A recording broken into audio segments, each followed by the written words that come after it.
ॐ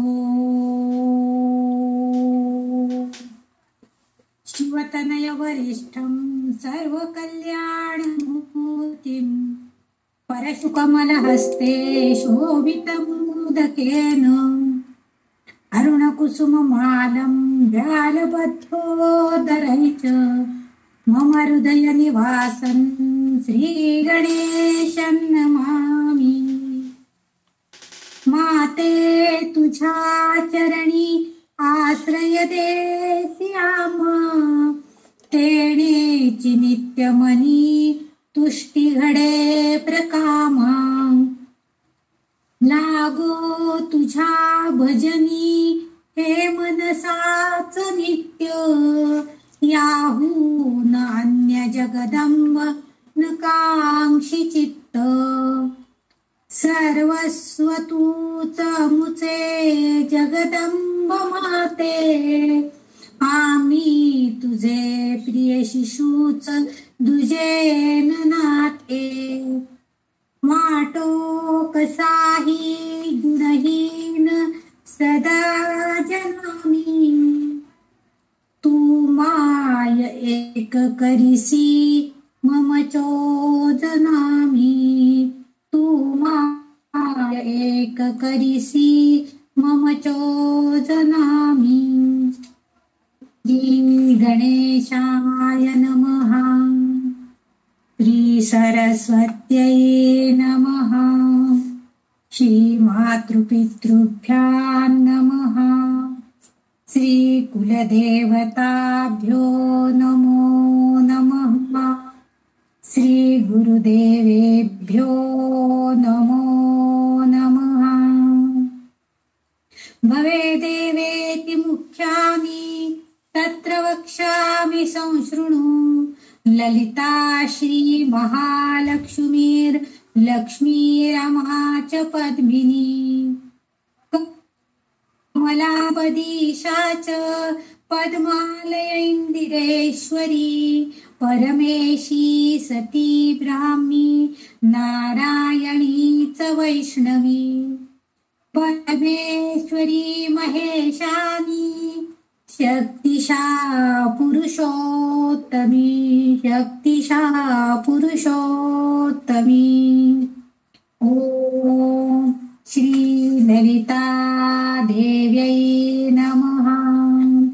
अथ श्री ललिता सहस्र नाम स्तोत्रम्। मागच्या वेळेला आपण 610 नावापर्यंत नाम बघितलेले आहे आणि 122 श्लोकापर्यंत श्लोक बघितलेले सहस्रनाम स्तोत्रामध्ये। मागच्या याच्यामध्ये ती देवांची स्वामिनी आहे, न्यायासनावर विराजमान आहे, त्याशिवाय ती मनुष्याच्या हृदयात आणि तिची प्रतिपदेपासून पौर्णिमेपर्यंतची नित्य देवतांच्या रूपात पूजा केली जाते, ही माहिती आपण मागच्या श्लोकामध्ये बघितलेली आहे। 122 नंबरच्या 123 नंबरचा जो श्लोक आहे तो असा आहे, कलात्मिका कलानाथा काव्यालाप विनोदिनी सचामर रमावाणी सव्य दक्षिण सेविता। इथं पहिला जो तिचं नाम या श्लोकामध्ये दिसतंय, पहिलं नाम ते आहे कलात्मिका। आता कला म्हटल्यावरती आपल्याला माहिती आहे, आपण हा शब्द नेहमी काय नाना कला आहेत बघा त्यांच्या हातात, शरीरामध्ये त्यांच्या हातामध्ये असं आपण सांगत होतो। म्हणजे समजा स्वयंपाकामध्ये असं काय कला आहे त्यांच्या हातामध्ये स्वयंपाकाची, काय गुण, म्हणजे आपण गुण या अर्थानं कला हा शब्द वापरतो। आणि म्हणजे तसंच एखाद्या घटकाचा अंक म्हणजे सुद्धा म्हणजे लहान भाग त्याला सुद्धा आपण कला म्हणतो। म्हणजे चंद्राच्या कला हेही आपण बऱ्याच वेळेला सांगतो। म्हणजे चंद्र पूर्ण आहे पण चंद्राच्या प्रत्येक दिवशीच्या कला वेगवेगळ्या असतात। म्हणजे लहान मोठेपणा जो असतो तो भाग त्याला सुद्धा कला असं म्हटलेलं आहे। आणि आत्मिका, आता इथं आत्मिका म्हणजे कला आणि आत्मिका असे दोन शब्द त्या नामामध्ये आहेत। आत्मिका म्हणजे स्वतः सिद्ध असणे, आत्मिक म्हणजे स्वतः, आत्म म्हणजे स्वतः, मी स्वतः सिद्ध असायला पाहिजे, त्या कलांमध्ये, त्या कलागुणांमध्ये सिद्ध असायला पाहिजे. म्हणजेच काय आहे, तर ही जी ललिता देवी आहे हिच्याकडं अनेक गुण आहेत. आतापर्यंत आपण तिची कितीतरी गुणांचा अभ्यास प्रत्येक श्लोकांमध्ये बऱ्याच ठिकाणी केलेला आहे.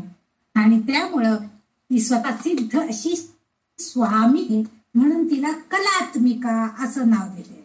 येथे चंद्राच्या 16 कलांचा संदर्भ आहे. नंतर 15 म्हणजे अमावस्या पौर्णिमा तिथी आहे. आणि ह्या सगळ्यामध्ये ती स्वतः सिद्ध आहे असं म्हटलेलं आहे. म्हणजे अनेक कला गुणांची स्वामिनी असणारी ललितांबिका आहे. त्याचबरोबर आपल्याला माहितीये की ती ब्रह्म्याच्या सार्वभौम स्वरूपामध्ये सुद्धा, म्हणजे ब्रह्माने निर्मित केलेली जे ब्रह्म आहे, म्हणजे सगळं चांगल्यात चांगलं जे काय ज्ञान आहे ते सगळं जे आहे त्या सृष्टीतील अगदी सूक्ष्मतम भागामध्ये सुद्धा ही ललिता देवी आहे. कारण कसं काय आहे की निसर्गामध्ये स्वयंप्रकाशित वाटणारे चंद्र, सूर्य, अग्नी हे आपल्याला जात्याच प्रकाशमान स्वरूपात आहे. पण तो प्रकाश जो आहे, तो आपला प्रकाश ते सहजतेने आपल्यापर्यंत आणू शकत नाही. कारण तिचं सानिध्य असल्याशिवाय, ललिता मातेची कृपा असल्याशिवाय, तिचं चेतना शक्ती त्यांच्यामध्ये गेल्याशिवाय ते आपल्यापर्यंत चंद्राची शीतलता आपल्याला देत नाही, सूर्याचा प्रखर तेजस्वीपणा आपल्याला देत नाही, अग्नीची उष्णता आपल्याला देऊ शकत नाही. म्हणजे माध्यम म्हणून ही ललिता मातेची शक्ती कार्यान्वित होते. कारण तिच्या सहाय्यानंच आपल्याला ती उष्णता, तो प्रकाश हा प्रतिबिंबित ती करते. म्हणून ललिता मातेला कलात्मिका, कारण ती स्वयंसिद्ध आहे असं आपण आधीच सांगितलंय. म्हणजे तिच्याकडे ती सगळी शक्ती आहे असं आपण म्हणतो. जसं चंद्राला 16 कला आहेत, त्या प्रत्येक कलेमध्ये ती प्रकाशमान होते. तसेच आणखीन एक अभ्यासात, म्हणजे चैतन्याच्या जागृत अवस्था ज्या आहेत, म्हणजे आपण जेव्हा मानवी जीवनाकडे जर दृष्टिक्षेप टाकला तर आपल्याला लक्षात येते की मानवी जीवनाच्या 4 अवस्था आपल्याला बघायला मिळतात. म्हणजे आपल्या जीवनामध्ये कोणत्या कोणत्या अवस्था आहेत त्या, तर त्या म्हणजे जागृती, स्वप्न, गाढ निद्रा आणि तुर्यावस्था. आणि या 4 अवस्था सुद्धा ह्या ज्या कला आहेत, हे जीवनातल्या आपल्या कला आहेत आपल्या आयुष्यामध्ये.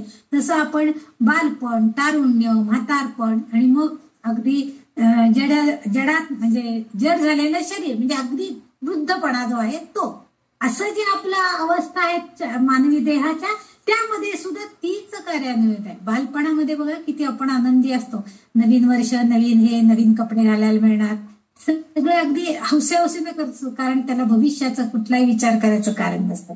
थोडं तारुण्य आलं की आपल्याला मागं काय आपल्या हातनं वाईट घडलंय त्याचंही आपल्याला आठवणी, भविष्यात आपण काय करायचंय त्याच्याकडेही आपलं लक्ष असतं. म्हणजे ह्या ज्या अवस्था आहेत, ह्या अवस्थांमध्ये ही ललिता माताच आपल्याला सगळीकडे सहाय्यभूत होती आहे. तिच्याच कलेनं आपल्याला म्हणजे तिच्या सहाय्यानं आपल्याला प्रत्येक गोष्ट करावी लागते. जागृती अवस्थेमध्ये 4 कला आहेत, म्हणजे 4 काळ येतात. म्हणजे उदय होतो, जागरण होतं, चेतना आणि मानसिक क्रिया. कला म्हणजे विशिष्ट गुण. आता आपण पहिल्यांदा सुरुवातीलाच मी सांगितले तिच्याकडे असणारे अनेक गुण. हे गुण, ह्या सगळ्या गुणांमध्ये ती पारंगत आहे आणि सर्व कलांनी युक्त अशी ही दैवी कलांनी युक्त आहे. नुसते कला नाही तर त्या दैवी आहेत. म्हणजे तिच्याकडे दैवी शक्ती प्रदान करण्याची पण ताकद आहे आणि दैवी शक्तींनी युक्त अशी ती पण आहे. आणि म्हणून वाग्देवतेंनी इथं तिचं नाव कलात्मिका असं ठेवलेले. स्वयंसिद्ध असणारी, स्वतः सिद्ध असणारी, कलागुणांनी युक्त अशी ही ललितांबिका आहे. हे वर्णन इथं केलेलं आपल्याला दिसून येतं. त्याच्यानंतर पुढचं जे नाव आहे 612 नंबरचं नाव आपण बघतोय ते आहे कलानाथा. आता आधीच्या नावामध्ये आपण कला हा शब्द बघितलेला. आता नाथ म्हटलं की काय म्हणतो आपण, म्हणजे आपल्या पतिदेवांना आपण नाथ म्हणत असतो, किंवा एखाद्या गुरूंना सुद्धा आपण आमचे महाराज ते नाथ स्वरूपामध्ये आहे, किंवा एखाद्या देवाला सुद्धा आपण नाथ या स्वरूपामध्ये मानत. म्हणजेच काय, तर आपल्या दृष्टीनं अधिपती, म्हणजे आपल्या दृष्टीनं आपला स्वामी, आपले मालक, अशा दृष्टीनं आपण नाथ हा शब्द वापरत असतो. आणि इथं कलानाथ म्हणजे तिच्या अंगातल्या विशिष्ट कला आणि काळ, विविध गुण आणि विविध काल, म्हणजे आपण जो व्यतीत करणारा वेळ, ह्याला सुद्धा काल असंच आपण म्हणत असतो. आपण म्हणतो ना काल हे झालं, उद्या काय होणार आहे माहिती नाही, आम्ही ह्या काळामध्ये हे केलं, हे पण आपण सांगत असतो. म्हणजे कालचा दिवस छान गेला, आता आजपासून आपण नवीन वर्षामध्ये आणि काहीतरी वेगळं चांगलं करणार आहोत. हे जे आहे ह्या कला आणि ह्या कलेचा नाथ जो आहे, तो स्वामी आहे, जो अधिपती आहे तो, म्हणून तिला कलानाथा असं सुद्धा वर्णन केलेलं. म्हणजे ती आपल्या सगळ्यांकडे असणाऱ्या म्हणजे स्थूल पदार्थात सर्व सूक्ष्म बाबी तिच्याद्वारे प्रशासित केले जातात, म्हणजे तिच्याकडनं त्या सगळ्या नियंत्रित केल्या जातात. म्हणून तिला कलांचा अधिपती म्हणजे कलानाथ असं ओळखलं जातं. त्याशिवाय तिथीनुसार जर आपण विचार केला, मग अशी आधीच्या नावामध्ये आपण सांगितलं की पंधरवड्यातल्या चंद्राच्या कला ज्या आहेत त्या तिथीनुसार सुद्धा चंद्राच्या कलांचा प्रमुख कोण आहे तर चंद्र आहे. चंद्र जो आहे तो त्या कलांचा प्रमुख आहे, म्हणजे त्याच्याच त्या कला आहेत.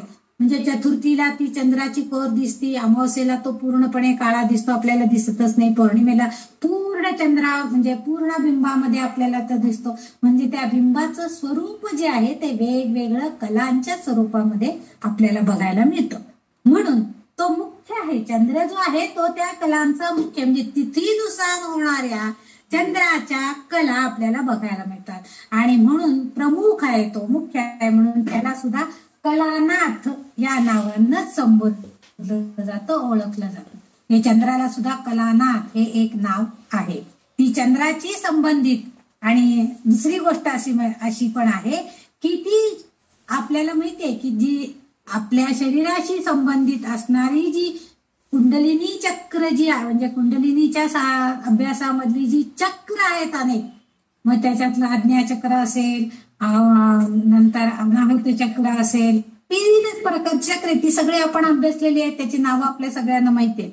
तर त्या चक्रामध्ये सुद्धा ती राहते, जे त्या चक्रामध्ये असणार तिचं कार्य प्रत्येक वेळेला वेगवेगळ्या प्रकारचा ह्याचा अभ्यास आपण मागं केलेला आहे. म्हणून तिला इथं सुद्धा कलानाथ असं नाव तिला, म्हणजे त्या चक्रामध्ये ती असताना ती वेगवेगळ्या प्रकारे कार्य करत असते. म्हणजे ती आपल्या कला दाखवत असते, आपले गुण दाखवत असते. अनाहत चक्रामधले तिचे गुण वेगळे आहेत, आज्ञा चक्रामधले तिचे गुण, गळाधार चक्रामध्ये, हे सगळं आपल्याला माहिती आहे. म्हणजे त्या गुणांच्या प्रमुखत्व तिच्याकडे आहे. त्या बघा तुम्ही, आपण हाही अभ्यास केलाय की त्या चक्रामध्ये योगिनी आहेत, अनेक योगिनी कार्य करत असतात, पण प्रमुख कोण आहे ललिता माता, आणि ललितांबिका प्रमुख आहे. म्हणून तिला त्या चक्रांची नाथा म्हणजे ती प्रमुख असणारी, म्हणून तिला कलानाथा असं सुद्धा संबोधन वापरलं गेलेलं आहे, असं या वाग्देवतांना अपेक्षित आहे. पुढचं जे नाम आहे ते आहे काव्यालाप विनोदिनी. आपल्या या श्लोकामध्ये त्यांनी म्हटलेलं आहे की कलात्मिका कलानाथा आणि काव्यालाप विनोदिनी. आता काव्यालाप विनोदिनी म्हणजे काव्य, आलाप आणि विनोदिनी असे 3 शब्द त्याच्यामध्ये आहेत. काव्य अधिक आलाप अधिक विनोदिनी. काव्य म्हटलं की काय होतो, आपल्याला फक्त आपल्या म्हणजे आता आपण पटकन म्हणतो काव्य म्हणजे गाणं, असं नाहीये. जे शब्दांकित असं जे लेखन आहे त्या सगळ्याला काव्य असंच म्हटलेलं आहे. पूर्वीच्या काळी जे मोठमोठे ग्रंथ लिहिले गेले ते सुद्धा काव्य या स्वरूपातच प्रकाशित झालेले. शब्दांकित लेखन हे जे आहे त्यालाच काव्य असं म्हणतात. हे जी महाकाव्य आहेत त्याला काव्यच म्हटलेले आहेत, पण प्रत्यक्षामध्ये ती महाकाव्य म्हणजे मोठमोठ्या ग्रंथ आहेत, त्याच्यामध्ये बऱ्याचशा गोष्टी, बरेचसे अनुभव, म्हणजे ही उपनिषद वगैरे ही सगळ्याला मोठी मोठी काव्य म्हटलं गेलेलं आहे. महाभारतासारखं काव्य आहे, त्याच्यामध्ये ज्या घटना घडल्या आहेत त्यांचं वर्णन आहे. म्हणजे काव्य हे शब्दांचं लेखन, शब्दांकित लेखन असं आपण त्याला थोडक्यात म्हणूया. आलाप, ज्यांनी रागदारी शिकलेले आहे, ज्यांना काव्याचं हे आहे, त्यांना आलाप म्हटलं की आ करायचं आणि ते स्वर वाढवायचे.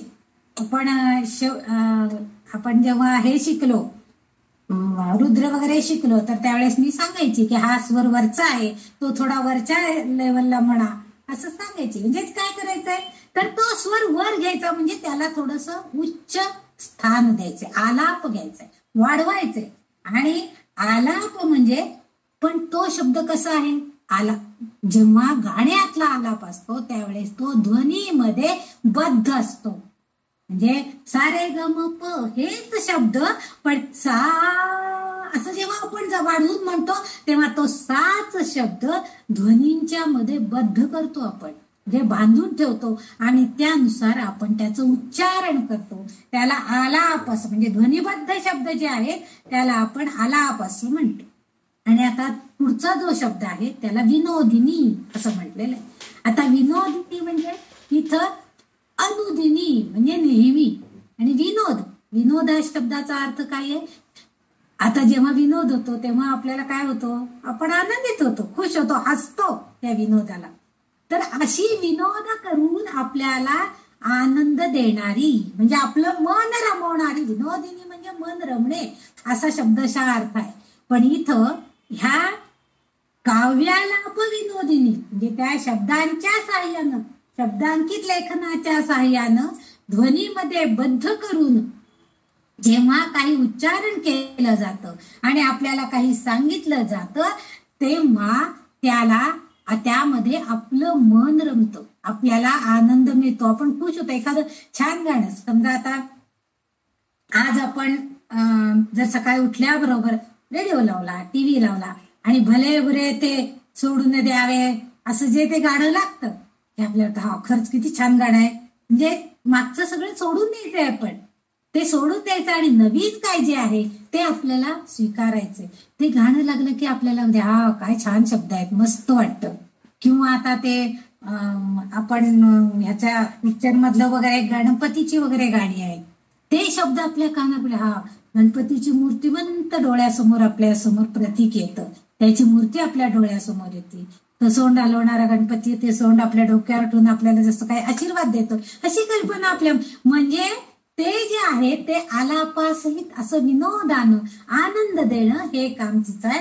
म्हणून तिला इथं काव्य आलाप विनोदिनी असं तिचं वर्णन किंवा असा तिचा उल्लेख येथे केलेला आहे.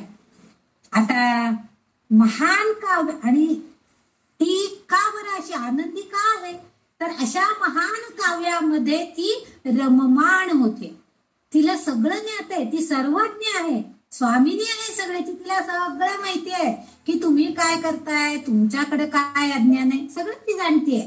पण त्यावेळेस जेव्हा ते महान कवी वाल्मिकी ऋषी यांच्याकडील रामायणामध्ये 18 गुणांचा समावेश झाले, म्हणजे महान काव्य आहे रामायण महाभारत, हे महाकाव्य आपल्याला बघायला मिळतात.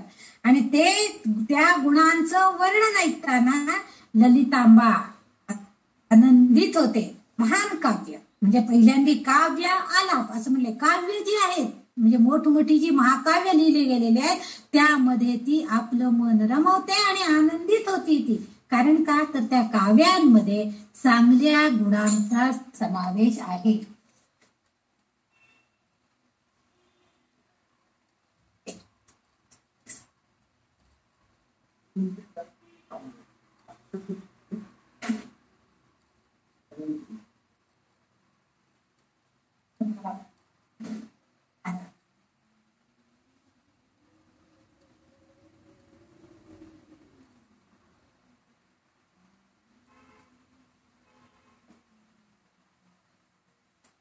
एक उदाहरण म्हणून आपण रामायणातले गुण बघूया. रामायण म्हटलं की आपल्या डोळ्यासमोर राम आणि रामाचं चरित्र हे सगळं येतं. त्याच्यामध्ये कोणकोणते गुण आहेत, ललितांबा आनंदित का होते तर त्याच्यामध्ये रामायणामध्ये शांतता आहे, नियमितता आहे, प्रामाणिकपणा आहे, व्यर्थपणाचा अभाव आहे, अत्यंत साधेपणा आहे, त्याच्यात सत्यता आहे, समानता आहे, स्थिरता आहे, चिडचिडेपणा किंवा अनुकूलता, नम्रता, दृढता, सचोटी, कुलीनता, उदारता, दानशूरता, औदार्य आणि पवित्रता. मग सगळे गुण रामायणामध्ये आहेत. रामाच्या एकाचं जरी चरित्र आपण बघितलं तरी त्याला अनुसरून अनेक गुण आपल्याला बघायला मिळतात त्याच्यामध्ये, की आपल्या पतीच्या म्हणजे पत्नीच्या विषयी असणारं त्याचं औदार्य कसं आहे, तर जेव्हा तिला त्यांनी रानामध्ये धाडून दिलेलं होतं सीतेला, तेव्हा राम स्वतः सुद्धा, कारण तिला आता थोडासा वनवास असल्यासारखा होणार आहे, तिला आश्रमात राहावं लागणार आहे, तिला ही अशी मऊ शय्या किंवा काय हे मिळू शकणार नाही, तिला राजमालाचं सुख मिळणार नाहीये. म्हणून स्वतः राम सुद्धा तसंच खाली चटई अंथरून त्याच्यावर शयन करत असं रामायणामध्ये उल्लेख आहे, वाल्मिकी रामायण. म्हणजे त्यांच्या मनामध्ये तिच्याविषयी असणारी जी एक शांत वृत्ती जी होती ती आहे.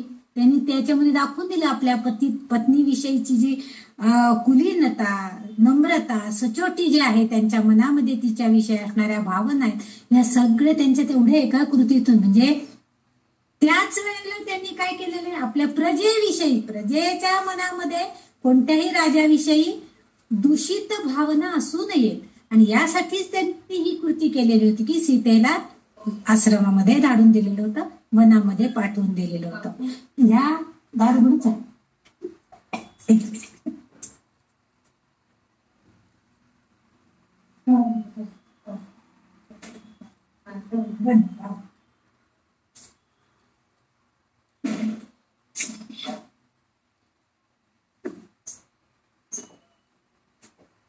हे सगळे गुणांचं, म्हणजे सगळे गुण आहेत रामायणात, जे गुण आहेत अनेकविध गुण बघायला मिळतात रामायणाचा अभ्यास करताना. आणि हे गुण जेव्हा आपण बघतो तेव्हा त्या गुणांनी युक्त असे जे जे आहे त्यामध्ये ते सगळेजण काय करतायत, तर ललितांबिकेची योग्य प्रकारे विधिवत असं तिचं पूजन पण करतायत. कारण का, तर तिची कृपा त्याला व्हायला पाहिजे, त्या भक्ताला. कारण त्याला जर एखाद्या भक्ताला काही वर्णन करायचं, समजा एखाद्या गुरुविषयी छान त्याच्या मनामध्ये भावना आहे, पण त्याला त्या व्यक्त करण्याचं सामर्थ्य, त्याची क्षमता नसेल, पण गुरुची कृपा झाली किंवा त्यांनी ललितांबिकेचं पूजन केलं, तर ही ललितांबिका त्याला कृपा करेल त्या भक्ताला. आणि ह्याच्यातल्या सगळ्या गुणांनी युक्त असणार जे काव्य आहे, त्या शब्दांकित करण्याचं जे सामर्थ्य आहे, ते लेखन त्याच्याकडनं रुजून आले. आपण आता आजच बघितलाच आहे की नववर्षाच्या शुभेच्छा अनेक जणांनी अनेकविध प्रकारे दिले. गेल्या काल 31 डिसेंबरला निरोप समारंभाचे अनेक विविध प्रकारे अनेक लोकांनी आपल्या शुभेच्छा द्यायचा प्रयत्न केलेला आहे. म्हणजे नवीन वर्षाला स्वागत आणि जुन्या वर्षाचा निरोप सगळ्यांनी छान शब्दांकन करून पाठवलेलं होतं, आपल्याला वाचायला मिळाले आपल्या व्हॉट्सअपवरती.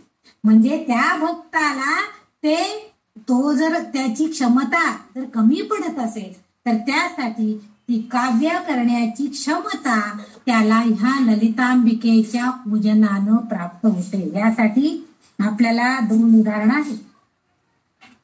यामध्ये आपल्याला कवी कालिदासांचं उदाहरण आहे. तो कालीचा पूजक होता. कालिदास जे होते ते कालीचे पूजक होते. काली देवी म्हणजेच अर्थात ललितांबिकेचंच रूप आहे. कालिका असं आपण तिचं रूप एकदा बघितलेलं. तर त्यामुळं कालिका रूपामध्ये ललिता मातेचे पूजन त्यांच्याकडून केलं गेलं आणि म्हणून त्यांच्याकडनं शाकुंतल, मेघदूत यासारखी अजरामर असं लेखन काव्याचं केलं गेले, नाटकं लिहिली गेली, काव्यलेखन केलं गेलेलं आहे. म्हणजे हे निर्माण किंवा रघुवंशाचे लेखक जे आहेत निर्माण करते ते तर मुख्य होते. म्हणजे रघुवंश ज्यांनी लिहिलेला आहे जे लेखक आहेत ते तर मुख्य होते, त्यांना शब्दामध्ये सांगताही येत नव्हतं.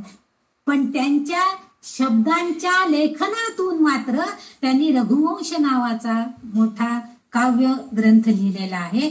म्हणून त्यांना मुका असं कवी म्हणतात. म्हणजे मुका कवी, त्याचं नावच मुका कवी पडून गेलेलं होतं आणि त्या मुका कवीकडून सुद्धा अनेक महाकाव्य लिहिली गेली. म्हणजे या सहस्त्रनामाचा रचनाकारांमध्ये 8 वाग्देवी आहेत. त्यांनी बघा वाग्देवींनी आपल्या स्वतःला सुद्धा त्याच्यामध्ये गोवून टाकलेलं आहे. त्या म्हटल्या 8 वाग्देवींनी मिळून हे सगळं लिहिलेलं आहे ललिता सहस्त्रनाम स्तोत्र.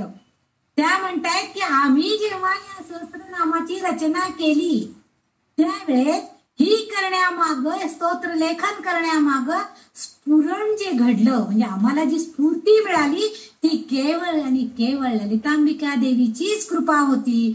म्हणजे त्याच्या योगानंच अशासारखी महाकाव्य, अशासारखी स्तोत्र अशी लेखन केली गेलेली आहेत. म्हणून इथं ती त्यांचा आनंद आणि ललित आणि हे सगळं ही काव्यात्मक रचना होणं, हे लेखन होणं, हे सगळे तिची कृपा आहे. आणि ते झाल्यावरती त्याचा आनंदही तीच मनापासून घेते. म्हणजे त्या काव्यामध्ये ती रममाण होतीये. म्हणजे आपल्यालाही त्या काव्यामध्ये म्हणजे बघा आता ललिता सहस्रनाम स्तोत्र वाचताना आपल्यालाही आनंद होतो. त्याचा अर्थ कळल्यावर तर आणखीन जास्त आनंद वाटतो की हा अरे ह्याच्यात तिथं हे एवढं आहे, हे आपल्याला माहित नव्हतं, आता माहित झालंय. आणखीन आनंदित म्हणजे ती पण त्याचा आनंद घेते आणि आपल्या भक्तांना सुद्धा त्याचा आनंद प्रदान करते. म्हणून ही त्या देवी त्याचा आनंद घेत असते. म्हणूनच तिला काव्यालाप विनोदिनी असं नाव दिले गेलेलं आहे. ती स्वतः आनंद घेते आणि इतरांनाही त्याच्यात रममाण होण्याला प्रवृत्त करते, ती शक्ती प्रदान करते असा अर्थ इथं नाभिप्रेत आहे. त्या स्वतःही म्हणतात की तिच्या प्रेरणेनंच मी हे ललिता सहस्रनाम स्तोत्र लिहू शकलो, हे लेखन आमच्याकडनं झालं. पुढचा जो शब्द आहे पुढच्या चरणामधला पहिलं नाम ते 614 नंबरचं नाव आहे सचामर रमावाणी. आता सचामर रमावाणी आणि सव्य दक्षिण सेविता पाठोपाठच ही दोन्ही नाव आहेत. दोघांचे अर्थ एकत्रितपणे सांगितलं तरी चालण्यासारखं आहे. सचामर स वेगळं काढायचं आणि चामर म्हणजे काय आपल्याला माहितीये की आपण देवांवरती जे चौरी ढाळतात त्याला आपण चामर असं म्हणत. त्याची एक अशी काही ठिकाणी लोकरीची किंवा काही प्राण्यांच्या केसांपासून बनवलेली चौरी देवांवरती ढाळलेली असते बघा. जेव्हा पालखी निघते किंवा आरती चाललेली असते तेव्हा ते चौरी ढाळणाऱ्या त्या हातामध्ये दांडी घेऊन ते सारखं देवाला वारं घालत असतात. तर हे जे आहे ते सचामर आणि रमावाणी म्हणजे चामर ढाळणे म्हणजे ते हात ते वारा घालण्यासाठी वापरतात. आणि रमावाणी, रमा म्हणजे कोण आहे?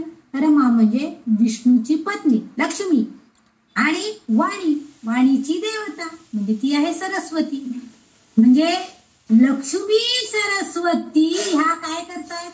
सचामर म्हणजे त्या सुद्धा या ललितांबिकेला चामर ढाळून तिची पूजा करताय असा अर्थ इथं शब्दशः अर्थ घेतला तर तो असा होतोय.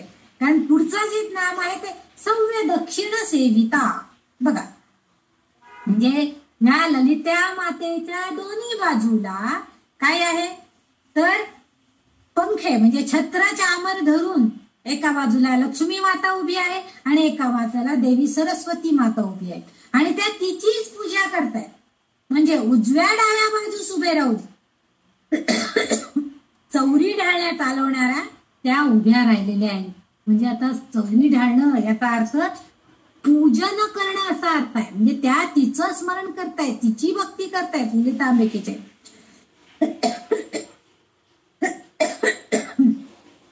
खर तर रमा आणि सरस्वती ह्याही दोन्ही देवी तितक्याच पॉवरफुल म्हणावं आपण थोडक्यात सांगायचं झालं तर म्हणजे तितक्याच त्या तुल्यबळ आहेत. त्यांच्याकडे सुद्धा विश्व कल्याण करणाऱ्या ह्या दोघी मूर्ती आहेत. खरं तर लक्ष्मी देवी सुद्धा विश्व कल्याणासाठीच काम करतायत. सरस्वती देवी बघा आपला घसा बसला तर आपण कालच आता संध्याताई म्हटल्या माझा घसा खूप दुखत होता, मला बोलायला नाही येत होतं. म्हणजे सरस्वती देवी आपल्याला रागवली होती. आपल्याला ही वाणीच्या देवतेनं बोलण्यासाठी नकार दिला होता की नाही तुला आज बोलू शकणार नाहीये हे तिने सांगितलं होतं.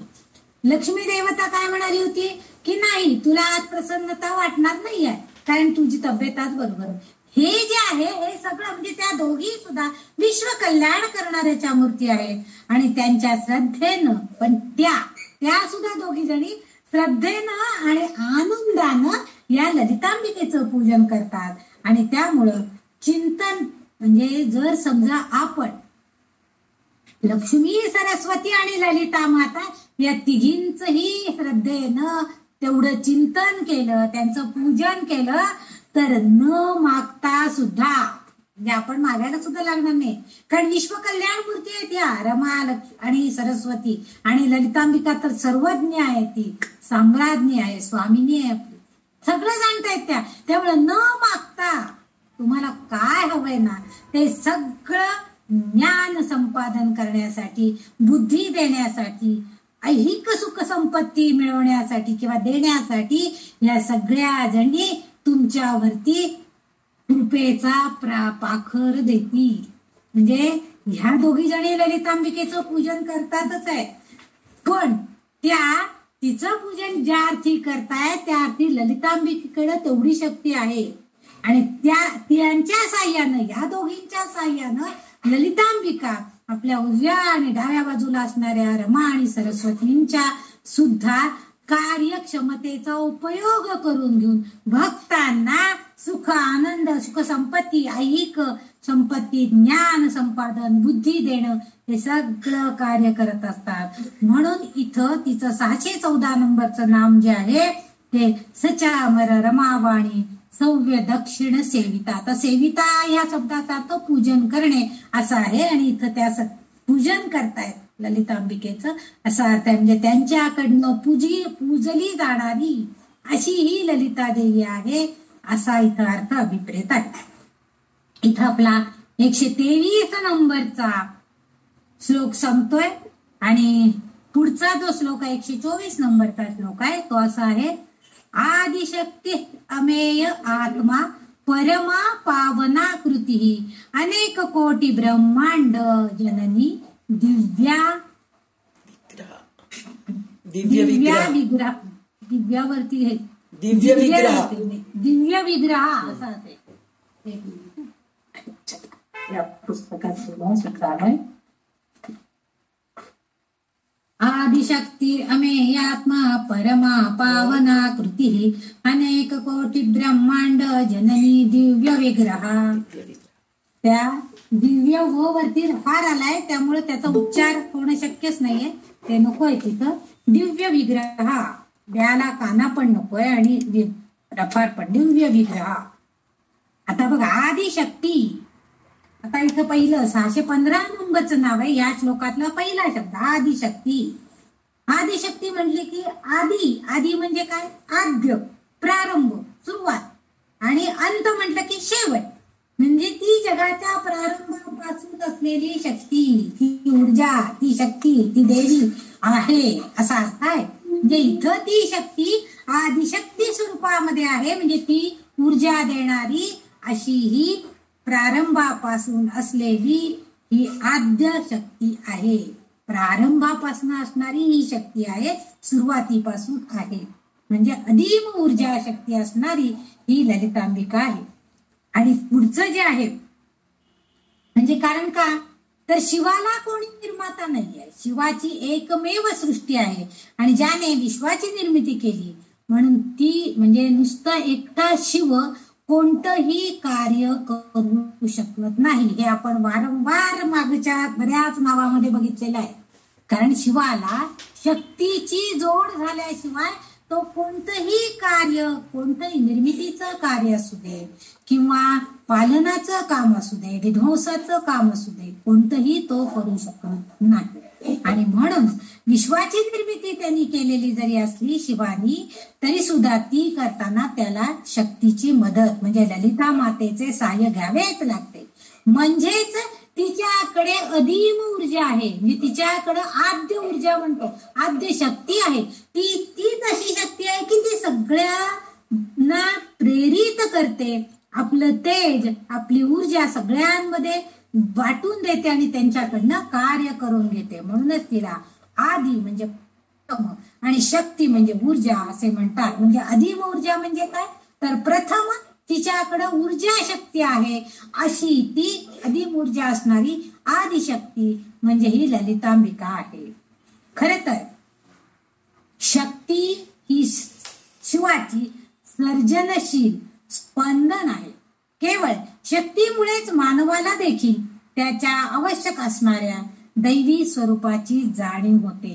ते आपण जर बघितलं तर शक्तीमुळं काय होतं, शिवाला सुद्धा शक्ती मिळते, शिवाला सुद्धा ऊर्जा मिळते, त्याला सुद्धा ताकद मिळते. त्यामुळे तो आपलं कार्य व्यवस्थित, तो एकटा असेल तर तो एकदम संयमित राहतो किंवा शांत राहतो, तो काही करू शकत नाही. पण शक्तीची जोड मिळाल्याबरोबर त्याच्याकडनं निर्मिती, पालन, संवारण सगळ्या क्रिया होऊ शकतात, म्हणजे ती ऊर्जा त्याला मिळते. म्हणून शक्ती ही शिवाची सर्जनशीलता आहे, म्हणजे काहीतरी क्रिया घडणारी शक्ती जी आहे ती स्पंदन तिच्याकडे आहेत आणि ती त्याला प्रदान करते. आपल्याला सुद्धा जी बघा, जेव्हा आपला प्राण जातो, प्राणज्योत मालवली जाते, त्यावेळेस आपली स्पंदन, आपली शक्ती जी आहे, ऊर्जा आहे, ती सगळी शांत झालेली असते. आणि त्या म्हणजे केवळ त्या स्पंदन शक्तीमुळे मानवाला त्याच्या आवश्यक त्या सगळ्या क्रिया घडत असतात. म्हणजे आपण श्वासोच्छवास करू शकतो, आपण खाऊ शकतो, पिऊ शकतो, चालू शकतो, बोलू शकतो. ह्या सगळ्या क्रिया कशामुळे होत आहेत, तर ह्या स्पंदन, स्पंदन आपल्याला ललिता मातेकडनं प्रदान होतात आणि आपण ते प्राप्त करू शकतो. म्हणजे दैवी स्वरूपाची, म्हणजे ती जी शक्ती आहे ती दैवी स्वरूपी आहे. आणि ह्याची जाणीव प्रत्येक माणसाला, प्रत्येक मानवी जीवाला तेव्हाच होते, कारण आपली जर स्पंदन, म्हणजे आपले श्वास संपले की आपण अचेतन होऊन जातो. पण तेच जर आपल्याकडं, आपण बघतो डॉक्टरांच्याकडे आपण जातो, एखादा व्यक्तीला अटॅक आलेला असतो, आपण अगदी घाई गडबडीनं त्याला दवाखान्यात घेऊन जातो. डॉक्टर भराभरा छातीवरती प्रेशर देऊन, ऑक्सिजन लावून त्यांचं पुन्हा सगळं चालू करायचा प्रयत्न करत असतात, श्वास पुन्हा सुरू करायचा प्रयत्न करत असतात, आणि एखाद्याचा श्वासोच्छवास पुन्हा सुरू होतो. म्हणजे ती सर्जनशीलता, ते श्वासोच्छवास, ते स्पंदन पुन्हा चालू होतात. पण काही वेळेला डॉक्टर मग येऊन सांगतात की नाहीये, काही शक्य नाहीये आणि आम्हाला त्याच्यामध्ये अपयश आलेले, आम्ही आता यापुढे काहीही करू शकत नाही. म्हणजे श्वास संपले की ते संपलं. पण थोडे शिल्लक असतील, आपल्यावर अचानक एखादा घाला आलेला असेल, गंडांतर म्हणूया आपण त्याला, तर मात्र त्या दैवी शक्ती त्या डॉक्टरांना ऊर्जा, बळ देते, त्यांना त्यांचं योग्य प्रकारे कार्य करायला प्रवृत्त करते आणि आपल्याला पुन्हा श्वास मिळतो आणि आपण पुन्हा पुढचं कार्य, म्हणजे बोनस लाईफ आपल्याला मिळतो. आणि म्हणून शिवशक्ती यांच्या संवादात, त्यांच्या स्वरूपामध्ये असं दिसतं की कधी ती शिवाच्या आता आपल्याला तिचं स्वरूप इथं बघायचंय. आद्यशक्ती ही कशी आहे, तर कधी कधी ती शिवाच्या बाजूला बसते. म्हणजे काही फोटोमध्ये बघा, शिवाच्या बाजूला, डाव्या बाजूला ती असती, कधी उजव्या बाजूला बसलेली दिसते, तर कधी कधी ती शिवाच्या मांडीवर बसलेली सुद्धा आपल्याला बघायला मिळते. म्हणजे तिला, त्या शक्तीला जे ज्ञान आहे ते काही वेळेला शिवाकडून मिळतं, म्हणजे ती त्याच्याकडून ज्ञान मिळवून घेते, त्याला शक्ती प्रदान करते आणि त्याच्याकडून ज्ञान मिळवून घेते आहे. आणि जेव्हा ती शिवात विलीन होते तेव्हा शिवाचं अर्धनारी नटेश्वर स्वरूपामधलं रूप आपल्याला बघायला मिळतं. म्हणजे ते दोन्ही जेव्हा एकत्रित येतात तेव्हा अर्धी नारी, म्हणजे अर्धा स्त्री आणि अर्धा पुरुष असं जेव्हा रूप बघायला मिळतं, तेव्हा त्या अर्धनारी नटेश्वर रूप जे आहे त्यातून हेच उदाहरण दिसतं. अंतिम वास्तव त्यातून दिसतं की आपल्याला येथे शिव आणि शक्ती हा त्यांच्या एकत्रित स्वरूपामध्ये आपल्याला बघायला मिळतात आणि ते दोघंही एकमेकांमध्ये विलीन झाल्यावरच कार्य घडून येतं. कारण की शक्ती त्याला आपली ऊर्जा देते आणि त्याच्याकडनं ज्ञान प्राप्त करून घेते. साधक, आपण आता ह्याचा अर्थ आपल्या साधकांच्या बाबतीमध्ये बघायचा आहे. साधक जो असतो, जो भक्त असतो, तो काय करतो, अध्यात्माला सुरुवात, म्हणजे आध्यात्मिक ज्ञान प्राप्त करून घेण्यासाठी तो साधक प्रयत्नशील असतो. आणि त्यावेळेस सुरुवातीच्या टप्प्यावर जेव्हा तो असतो तेव्हा त्याला ब्रह्मज्ञान प्राप्त करणे, म्हणजे ब्रह्म आणि साधना यांच्यात अंतर असतं त्याच्याकडे, म्हणजे त्याला ते ब्रह्मज्ञान आपल्याला मिळेल का अशी शंका असते. पण जेव्हा त्याला ज्ञान थोडं प्राप्त होतो, अद्वैत ज्ञानही तो प्राप्त होते आणि तेव्हा तो आणखीन थोडासा त्या ब्रह्म्याच्या जवळ जातो. म्हणजे जेव्हा ज्ञान प्राप्तीची त्याची धडपड चालू असती त्यावेळेस तो थोडा दूर असतो ब्रह्म्यापासून. पण थोडं ज्ञान संपादन झालं, आध्यात्मिक ज्ञानाची त्याची पातळी वाढली, त्याला कळायला लागलं ब्रह्म म्हणजे काय हे तो जाणून घ्यायला लागला, की हळूहळू आपाप थोडंसं अंतर कमी होतं, त्याच्या जवळ जातो. म्हणजे जेव्हा साधक ध्यान धारणा करून ब्रह्मज्ञान प्राप्त करून घेण्याचा प्रयत्न करत असतो, तेव्हा त्याला हळूहळू हळूहळू जगाचा विसर पडतो. पण जेव्हा ज्ञान अगदी वरच्या टप्प्यावर म्हणजे त्याची समाधी लागते, समाधी अवस्थेमध्ये चराचरामध्ये इतर सगळ्या गोष्टींचा त्याला पूर्णपणे विसर पडतो.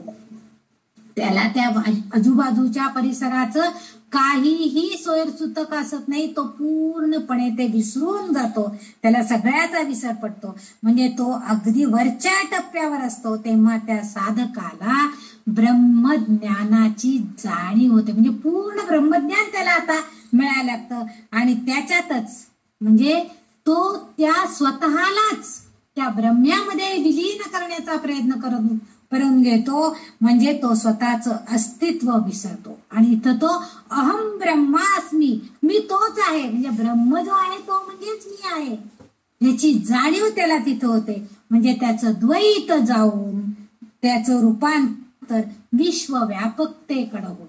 आणि हेच इथं आपल्याला या आत्मशक्तीच्या साह्यानं प्राप्त होऊ शकतं. म्हणजे तिची शक्ती जर साधकाला मिळाली तर जसं तिने शिवाकडनं ज्ञान प्राप्त करून घेतलेलं आहे, तसं आपण ते ज्ञान संपादून ललिता मातेची कृपा करून घेऊन घ्यायचं.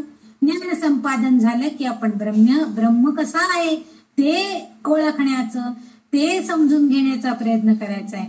त्यासाठी आपण साधना करायची आहे. आणि त्या साधकाला जेव्हा ते ध्यान लागतं म्हणजे गाढ आजूबाजूच्या वातावरणाचा विसर पडतो, त्याला जगाचा विसर पडतो, म्हणजे ते ध्यान अगदी उच्च कोटीचं ध्यान लागतं. आणि अशा वेळेला तो आणि तो ते ब्रह्म हे एकच आहे याची जाणीव त्याला होती. म्हणजे तो ब्रह्म आणि मी म्हणजे आपल्या जर त्याला अंतरात्म्यामध्ये असणाऱ्या परमात्म्याची ओळख होते आणि मीच ब्रह्म आहे, अहम ब्रह्मास्मी असं तो म्हणतो. म्हणजे त्याच्यातलं द्वैत, मी आणि तो वेगळा आहे, ब्रह्म आणि मी वेगळा आहे, ही जाणीव तिथं निघून जाते आणि त्याचं रूपांतर विश्वव्यापकतेकडे होतं. आणि अशा वेळेला आपल्याला सगळे सारखे भासू लागतात. हा लहान आहे, हा मोठा आहे, हा श्रीमंत आहे, हा गरीब आहे, शूद्र आहे, अशूद्र आहे, हे आपल्याला मनामध्ये विचारच येत नाहीत. विश्वव्यापक असे विचार आपल्या मनामध्ये यायला लागतात. आणि ही सगळी कृपा या आदिशक्ती मायेची आहे. आदिशक्ती जी आहे ही ललितांबिका, हिच्या कृपेमुळेच हे सगळं होऊ शकतं. आणि म्हणून तिला अधिमूल्य असणारी आदिशक्ती ती आपल्या साधकाला उच्च कोटीचं ज्ञान प्रदान करण्यासाठी मदत करते आहे. इथं या वाग्देवींनी मुद्दाम आदिशक्ती असं तिचा उल्लेख केलेला आहे. एकनाथ महाराजांचं जे एक हे आहे, आपण काय म्हणतो त्याला, जोगवा नाही, दुसरं काय म्हणतो, जोगवा आणि दुसरं काय असतं, जोगवा भारूड नाही, जोगवा भारूड आणि तिसरं एक काहीतरी आहे, अभंग त्याचे नाही, अभंग पण नाही. म्हणजे आदिशक्त जो एकनाथ महाराजांनी एकनाथ नाही, जनार्दन आपले रामदास स्वामींनी ह्या आदिशक्ती परमेश्वरी असं एक मी मागे एकदा म्हणून दाखवलं येतं तुम्हाला, की ती नाही तर काहीच नाहीये. म्हणजे ती शक्तीच आपल्याला हे सगळं ज्ञान करून दे. हे जो अर्थ आहे तो अर्थ इथं अभिप्रेत आहे वाग्देवींना. म्हणून तिचा मुद्दाम उल्लेख आदिशक्ती म्हणजे प्रारंभापासून म्हणजे सुरुवातीपासून शेवटपर्यंत ती आणि तीच आहे फक्त, बाकी कुणाचाही उल्लेख त्यांनी केलेला नाही. कारण आपण बघितलेलं आहे की प्रलय कालामध्ये सुद्धा ती शेवटी आहे, साक्षिणी आहे ती सगळ्याची. म्हणजे ती सगळ्या गोष्टींसाठी ती साक्षी स्वरूप आहे. म्हणजे आधीला सुद्धा तीच आहे, सुरुवातीलाही तीच आहे, अंताला सुद्धा तीच साक्षिणी आहे. म्हणून तिचा उल्लेख इथं त्यांनी आदिशक्ती असं केलेला आहे. पुढचं जे नाम आहे ते म्हणजे अमेय, 616 नंबरचं नाव आहे अमेय. जयमलाताई, तुमचा हँड रेज झालाय, तुम्हाला काही बोलायचंय का चुकून झालंय? अमेय, अमेय म्हणजे जे आपण मोजू शकत नाही असं, म्हणजे ज्याचं मोजमाप करता येत नाहीये अशी अमाप शक्ती असणारी. आपल्या मर्त जीवाला सगळं काही मोजता येण्यासारखं असतं. म्हणजे आपण सगळं मोजू शकतो की इतके वर्ष मी इतका पैसा कमवला, इतके वर्ष सर्व्हिस केली, इतकी मला मुलं आहेत, माझी इतकी संपत्ती आहे, मी इतकी गावं पाहिली, इतकं सगळं, हे सगळं आपण मोजमाप करून सांगू शकतो. परंतु ललिता माता जी आहे ती अमेय आहे. म्हणजे तिचं मोजमापच आपण करू शकत नाही, कारण ती शाश्वत आहे. त्यामुळे तिचं मोजमाप होऊ शकत नाही. आपण शाश्वत नाहीये, आपण नाशवंत आहोत. देहधारी आपण आहोत मानव, आणि त्यामुळं आपण नाशवंत आहोत. आपला नाश होणार आहे. आपल्याला पुन्हा पुनर्जन्म तरी घ्यावा लागणार आहे, किंवा आपला म्हणजे त्यावेळेस आपण मृत्यू लोकात जाऊ का स्वर्ग लोकात जाऊ, काय होईल माहित नाही. कदाचित आपल्याला मुक्ती मिळेल, आपण तेवढी ध्यानधारणा साधना केली तर. हे सगळं आपल्याला माहिती नाहीये काय, याचं मोजमाप आपण करू शकत नाही. आपल्याला काहीच माहित नाही पुढं काय. परंतु ललिता मातेच्या बाबतीमध्ये ती शाश्वत आहे, आणि त्यामुळं त्याचं मोजमाप सुद्धा होऊ शकत नाही. उपनिषदांमध्ये असा उल्लेख आहे की लहानापेक्षा लहान आणि मोठ्यापेक्षा मोठं, सर्वात मोठं जे आहे म्हणजे अणुरेणू या थोकडा तुका आकाशा एवढा, असा जो उल्लेख आहे. अणुरेणू म्हणजे अगदी सूक्ष्मातलं सूक्ष्म कण, आणि त्याशिवाय हा मोठ्यातला मोठा म्हणजे मोठ्यात मोठं जे कोण आहे तुका आकाश एवढा. आपण आता आपल्याला सगळं माहिती आहे तेवढं आकाश मोठं जे सगळ्यात काय आहे त्या आकाशाची म्हणजे हे मोजू शकत नाही आपण म्हणून. पण त्या आकाशाच्या पलीकडे ब्रह्मांड, कितीतरी ब्रह्मांड आहेत, आपल्याला ते काही माहिती नाहीये. म्हणून इथं ही अपरिमितता ह्या ललिता देवीकडे आहे. म्हणूनच वाग्देवी तिचा उल्लेख अमेय अशा स्वरूपामध्ये करते. म्हणजे तिचा उल्लेख ती अमेय आहे, मोजमाप करण्याच्या पलीकडची आहे. कारण तिच्याकडं सूक्ष्मापासून स्थूलापर्यंत अति अवाढव्य अपरिमित अशी शक्ती तिच्याकडे आहे. तिच्याकडं तितकेच गुण आहे, तिच्याकडे तितकीच अपरिमित शक्ती आहे, सगळं सामर्थ्य आहे. या सगळ्यासाठी आपण काहीही मोजून मापून तिच्या बाबतीत करू शकत नाही. म्हणून तिचा उल्लेख त्यांनी अमेय असा इथं केलेला दिसतो. पुढचं जे नाम आहे ते म्हणजे आत्मा. आता बघा, आता इथं जे आत्मा आपल्याला माहितीये, म्हणजे आपल्याला नेहमी सगळेजण आपण सांगतो देह नश्वर आहे आणि आत्मा शाश्वत आहे. म्हणजे हे वाक्य आपण बऱ्याच वेळा भगवद्गीतेमध्ये वगैरे म्हणजे आपल्या या दासबोधामध्ये वगैरे हे सगळं त्यांनी बऱ्याच वेळा सगळ्या ग्रंथांचा उहापोह करताना सांगून टाकलेला आहे. आत्मा, आता इथं जो आत्मा आहे हा आत्मा म्हणजे स्वतः आत्मा म्हणजे मी स्वतः. पण ह्या आत्म्यानं काय करायचं तर स्वतःने स्वतःच्याच आत्म्या म्हणजे माझ्या देहानं माझ्या आत असणाऱ्या आत्म्याला ओळखायचंय. आणि ह्यासाठी ध्यानधारणा नामस्मरण करणं अतिशय आवश्यक आहे.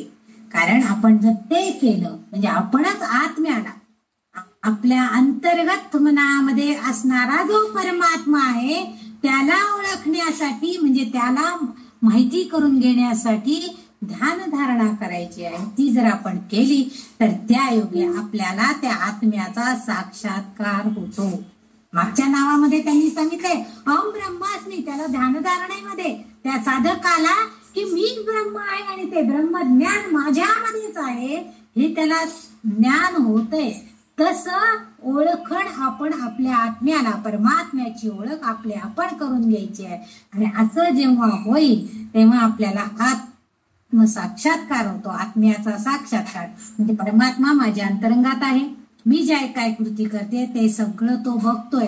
म्हणजे देवाला लपून छपून कुठलीही गोष्ट आपण करू शकत नाही, सगळं त्याला ज्ञात असतं. म्हणजे मानवी जीवन आहे या देहाने म्हणजे शरीराने ते अच्छा म्हणजे तो आत्मा जो आहे तो कुठं आहे, अंतरंगात आहे. आणि त्याला आपल्या त्याच्या भोवती शरीराच्या म्हणजे त्वचेचं शरीराचं आच्छादन केलेलं आहे. आणि त्याला आपण म्हणतो की माझा जीव, मानवी का देह असं आपण त्याला नाव देत असतो. पण जेव्हा आपण ध्यानाच्या प्रक्रियेत म्हणजे ध्यानधारणा करतो तेव्हा अंतर्मनाने आपल्या आपल्या मनानं अंतरात्म्याचा शोध घ्यायचा प्रयत्न करतो. म्हणजेच मनाने त्या परमात्म्याच्या आपल्या अंतर्मनाच्या आत्म्याचा शोध घेत असतो. आणि यात एक म्हणजे आत्मा आहे, म्हणजे आपण समजा एक आत्मा शिव आहे असं आपण कल्पना केली तर दुसरा आत्मा म्हणजे शक्ती आहे. म्हणजे आपल्यामध्ये असणारा आत्मा म्हणजे आपल्या देहामध्ये आत्मा आहे आपल्याला माहित, तो आत्मा म्हणजे आपल्या देहामध्ये असणारा आत्मा त्याला आपण शिव म्हणू. पण त्या आत्म्याला परमात्म्याची ओळख करून घ्यायची म्हणजे ब्रह्मज्ञान जाणून घ्यायचंय. तो आत्मा म्हणजे कोण आहे तर तो म्हणजे शक्ती. आणि जेव्हा मी स्वतः म्हणजे माझ्यातला आत्मा आणि परमात्मा यांचं म्हणजे शिवशक्तीचा संयोग जेव्हा होईल तेव्हा काय होईल, तेव्हा दोघांचं विलीनीकरण होईल, दोघांचं ऐक्य होईल. आणि हे ऐक्य झालं तरच आपल्याला साक्षात्कार होतो. म्हणजे ध्यान धारणेमध्ये साधक जेव्हा ध्यानात बसतो तेव्हा त्याला आपल्या देहाचा आपल्या इतर आजूबाजूच्या परिसराचा संपूर्णपणे विसर पडतो आणि तो आपल्या मुकुट चक्रामध्ये ते ओळखतो. त्या शक्ती आणि शिवाचं मिलन होतंय आणि त्यावेळेस त्याला संपूर्ण ब्रह्मज्ञान प्राप्त होतं. तिथं तो आपल्या आत्म्याची ओळख करून घेतो. म्हणून येते त्या शक्तीचे हे वैशिष्ट्यपूर्ण नाव लिहून त्यांनी पाठवलेलं आहे. सुनीता की त्यांनी तिचं आत्मा असा उल्लेख इथं केलेला आपल्याला दिसून येतो. हे तिचं ह्या ज्या नावाचा उल्लेख केलेला आहे तो आत्मा म्हणून केलेला आहे. म्हणजे ही ललितांबिका म्हणजे आत्मा स्वरूपामध्ये आहे. प्रत्येक मानवी जीवाच्या देहामध्ये आत आहे म्हणजे ब्रह्मस्वरूपामध्ये ती आहे असं न म्हणता आत्मा स्वरूपामध्ये आहे असं वाग्देवींनी इथं केलेला आपल्याला दिसून येतो. नंतर पुढचं जे नाव आहे ते म्हणजे परमा. आता इथं 618 नंबरचं नाव आहे परमा. या नावात वाग्देवी तिला परमा म्हणजे परमशक्ती, परमशक्ती असणारी माता, परमशक्ती असलेली माता म्हणजे जी परम म्हणजे श्रेष्ठ आहे आणि त्याचबरोबर सर्वांना पावन करणारी आहे. म्हणजे परा अधिक अस्य अधिक मा अशी परमा असं त्याचं त्यांनी जर फोड करून बघितली तर परास्य मा म्हणजे जी श्रेष्ठ आहे आणि सगळ्यांना पावन करणारी आहे अशी ती मा म्हणजे वैश्विक आत्मा तिचा आहे असा अर्थ इथं अभिप्रेत असलेला दिसून येतोय. म्हणजे येथे ती शिवाची पत्नी आहे आणि शिवकृपा किंवा साक्षात्कार व्हायचा असेल तर ती शक्ती त्या आध्यात्मिक अभ्यास करणाऱ्या भक्तांना मदत करते. म्हणजे ललितांबिका ही परमशक्ती असलेली माता आहे, ती श्रेष्ठ आहे आणि ती साधकांना मदतीला येते आध्यात्मिक ज्ञान त्यांचं वाढवण्यासाठी, आध्यात्मिक साधनामध्ये त्यांना मदत करते. लिंग पुराणामध्ये असा उल्लेख आहे की जीवात्म्याला जर बौद्धिक जाणीव नाही आणि परिपूर्ण ज्ञानही नाही, बघा आपल्या प्रत्येक जरी कितीही साधू संत किंवा आपल्यासारख्या आपल्यापेक्षा मोठी माणसं जरी असली तरी त्यांना संपूर्णपणे बौद्धिक जाणीव आहे का नाही, परिपूर्ण ज्ञानही काही वेळेला नसतं. सगळ्या याच्यामधलं असतंच असं नाहीये, तर काही काही वेळेला कमी ज्ञान सुद्धा असतं. त्या ह्याच्यामध्ये मला वाटतं गुरुचरित्रामध्येच आहे, दत्तांच्या कुठल्या तरी पोथी गुरुचरित्रातच आहे की त्यांनी सांगितलं त्या वादविवाद घालायला सांगितलं कथा. मग ती स्त्री सांगते की तुला की संसारिक याच्यामधलं ज्ञान तुला नाहीये, त्यामुळे तू अपूर्ण आहेस.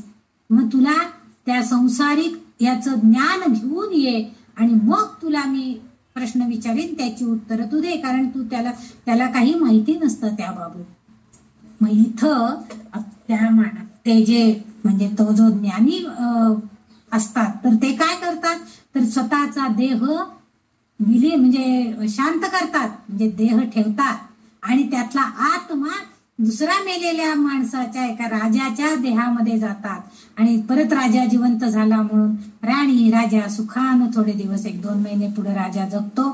त्यावेळेस तो सगळ्या संसार सुखाचं सगळा अभ्यास करतो. तो आत्मा म्हणजेच तो जीव, आता त्यांनी देह धारण केलेला असतो राजाचा आणि तो सगळं ज्ञान प्राप्त करून घेतो आणि नंतर पुन्हा 2 महिन्यांनी जेव्हा हा परत आपल्या देहामध्ये जातो, राजा मग हा आपल्या देहामध्ये प्रगट होतो, म्हणजे परत देह धारण करतो आणि तेव्हा तो त्या जे विवाद करणारे वितंडवाद घालणारे लोक असतात त्या पाखंड्यांना सांगतो की काय आहे संसारातलं जे ज्ञान आहे ते कसं आहे, हे सगळं ज्ञान संसारिक ज्ञान त्यांना आपल्या उत्तरांमधून, कारण तो आता स्वतः अनुभूती घेतलेला असतो सगळ्याच. तसं इथं त्यांना म्हणायचंय की कोणताही जैविक आत्मा असेल, जीवात्मा आहे, त्याला बौद्धिक जाणीव नाही आणि परिपूर्ण ज्ञानही सगळं असतंच असं नाहीये. म्हणजे ब्रह्म म्हणजे काय हे जाणणे त्याला परमशक्तीच्या मदतीशिवाय होऊ शकत नाही. जर ती शक्ती प्रदान झाली तरच तो, म्हणजे त्यांनी बघा त्या आत्म्यानी दुसऱ्या शरीरामध्ये काया प्रवेश म्हणजे परकाया प्रवेश म्हणतात त्याला, तसं करून ते ज्ञान संपादन करून घेतलं. ही शक्ती कुणाकडनं मिळाली तर ही या ललिता मातेकडनं मिळाली. म्हणजे परमश्रेष्ठ परात्पर किंवा सर्वात श्रेष्ठ असा अमर अविनाशी स्वरूपामध्ये हा परमात्मा आहे आणि या स्वरूपात ती स्वतः ललिता माताच आहे. म्हणजे परब्रह्म स्वरूपामध्ये ती शिवाबरोबर एकत्र असते आणि ह्याचसाठी तिला सर्वोच्च पद प्राप्त झाले. मी सर्वोच्च माता, सर्वज्ञ माता असा तिचा बऱ्याच ठिकाणी, स्वामिनी असा तिचा बऱ्याच ठिकाणी उल्लेख झालेला आपल्याला या स्तोत्रामध्ये बघायला मिळालेला आहे. कारण म्हणून तिला इथं त्या वाग्देवी परमा हे नाव देत आहेत, म्हणजे सर्वोच्चतम पद असं असणार तिला, म्हणजे सर्वश्रेष्ठ असं तिचं ज्ञान आहे आणि तिथं ती शिवाची पत्नी आहे आणि आध्यात्मिक साधकाला म्हणजे आध्यात्मिक ज्ञान प्राप्त करणाऱ्या साधकाला ती परब्रह्म स्वरूपामध्ये शिवाबरोबर एकत्रित येऊन ज्ञान प्रदान करते. म्हणून तिला परमा ज्ञान देणारी श्रेष्ठ अशी परमशक्ती असं तिचं नाव इथं परमा म्हणून वाग्देवींनी उल्लेख केलेला दिसतोय. पुढचं जे नाव आहे ते म्हणजे पावना कृती. 619 नंबरचं नाव आहे पावना कृती. आता वरील सगळे नावांचं जर आपण बघितलं तर संदर्भाने आपण असं म्हणू शकतो की ती सर्वश्रेष्ठ आत्मा आहे आणि इतरांना भक्तांना पावन करणारी पवित्रतेची मूर्ती आहे. पावन म्हणजे पवित्र, म्हणजे ती आत्मा आहे, सर्वश्रेष्ठ आत्मा आहे. मागच्या सगळ्या नामांमध्ये आपण बघतोय की ती आत्मा आहे, परमा आहे असं तिचा उल्लेख आपण केलेला बघतोय. म्हणून अपरिमिता आहे वगैरे असे तिचे उल्लेख आपण बरेचसे बघितलेले आहेत श्लोकामध्ये. म्हणजे तिच्या गुणांचं वर्णन त्यांनी करतात. आता इथं पावना कृती म्हणजे तिच्याकडनं केली जाणारी क्रिया. पावना म्हणजे पवित्रता, म्हणजे पावन करण्याची कृती तिच्याकडनं केली जाते म्हणून तिला पावना कृती ही असं म्हटलं गेलेलं आहे. म्हणजे का, कारण ती भक्तांना पावन करते, पवित्र करते. यात असा अर्थ होतो की म्हणजे आपण हा तिचा अर्थ कसा अभिप्रेत करायचा आहे किंवा वाग्देवींना हा तिला हे तिचं नाव देण्यापाठी मग काय उद्देश असावा, तर असा अर्थ आहे की आपल्याला माहिती आहे की ती जर निर्मिती करू शकते, म्हणजे जनन करू शकते, पालन पोषण करू शकते, म्हणजे गर्भरक्षण करते, आपण अभ्यासामध्ये बघितलेलं आहे, आणि मुक्ती देते, म्हणजे ती नाश करते. याचा अर्थ ती मुक्ती पण देते, मोक्ष पण देते आणि नाश पण करते. म्हणजे ह्या तिन्ही क्रिया तिच्याकडनं होत आहेत. म्हणजे जीवनाचं रहस्य सांगून ती भक्ताला मुक्ती मिळवून देण्यासाठी सुद्धा मदत करते. म्हणजेच सर्व शुभ चांगलं काय आहे ते कार्य करण्यासाठी तीच मदत करणारी आहे, मदतगार अशी आहे. आणि ती आत्मसाक्षात्काराचे कारण आहे. कारण तीच एकमेव शिवाकडे नेऊन तपश्चर्या, ध्यान या किंवा योग, ज्ञान प्राप्त करून देते आणि आत्म्याचं शुद्धीकरण करते. ब्रह्मज्ञान त्याला देते, म्हणजे बुद्धीचे सर्वोच्च स्वरूप त्यासाठी प्राप्त होते. म्हणजे त्या साधकाला त्याचं शुद्ध ज्ञान प्राप्त होतं. म्हणजे तिच्या साह्यानं तो हे सगळं करतोय. आत्मसाक्षात्कार त्याला करतो, त्या योग करायला लावतो, ध्यान धारणा करायला लावतो, म्हणजे ती देवी करायला लावते आणि आपोआप साधक शुद्ध ज्ञान त्याला प्राप्त होतं, ब्रह्मज्ञान त्याला प्राप्त होतं. म्हणजे बुद्धीचे सर्वोच्च स्वरूप त्याला मिळतं. आणि ही शुद्धीकरणाची जी प्रक्रिया आहे, सगळाच माणूस, म्हणजे सगळीच माणसं काही वाईट असतात असं नाहीये. एखादा वाल्याचा वाल्मिकी झालेला आहे याचा अर्थच काय आहे हो, की तो खर तर आधी वाईट कृती करण्याकडे प्रवृत्त होता, परंतु त्याला शुद्ध ज्ञान प्राप्त झालं. नामस्मरणानं, ज्ञानयोगानं, ध्यानयोगानं त्यांनी ते सगळं प्राप्त करून घेतलेलं आहे आणि त्यामुळं त्याचं शुद्धीकरण झालं.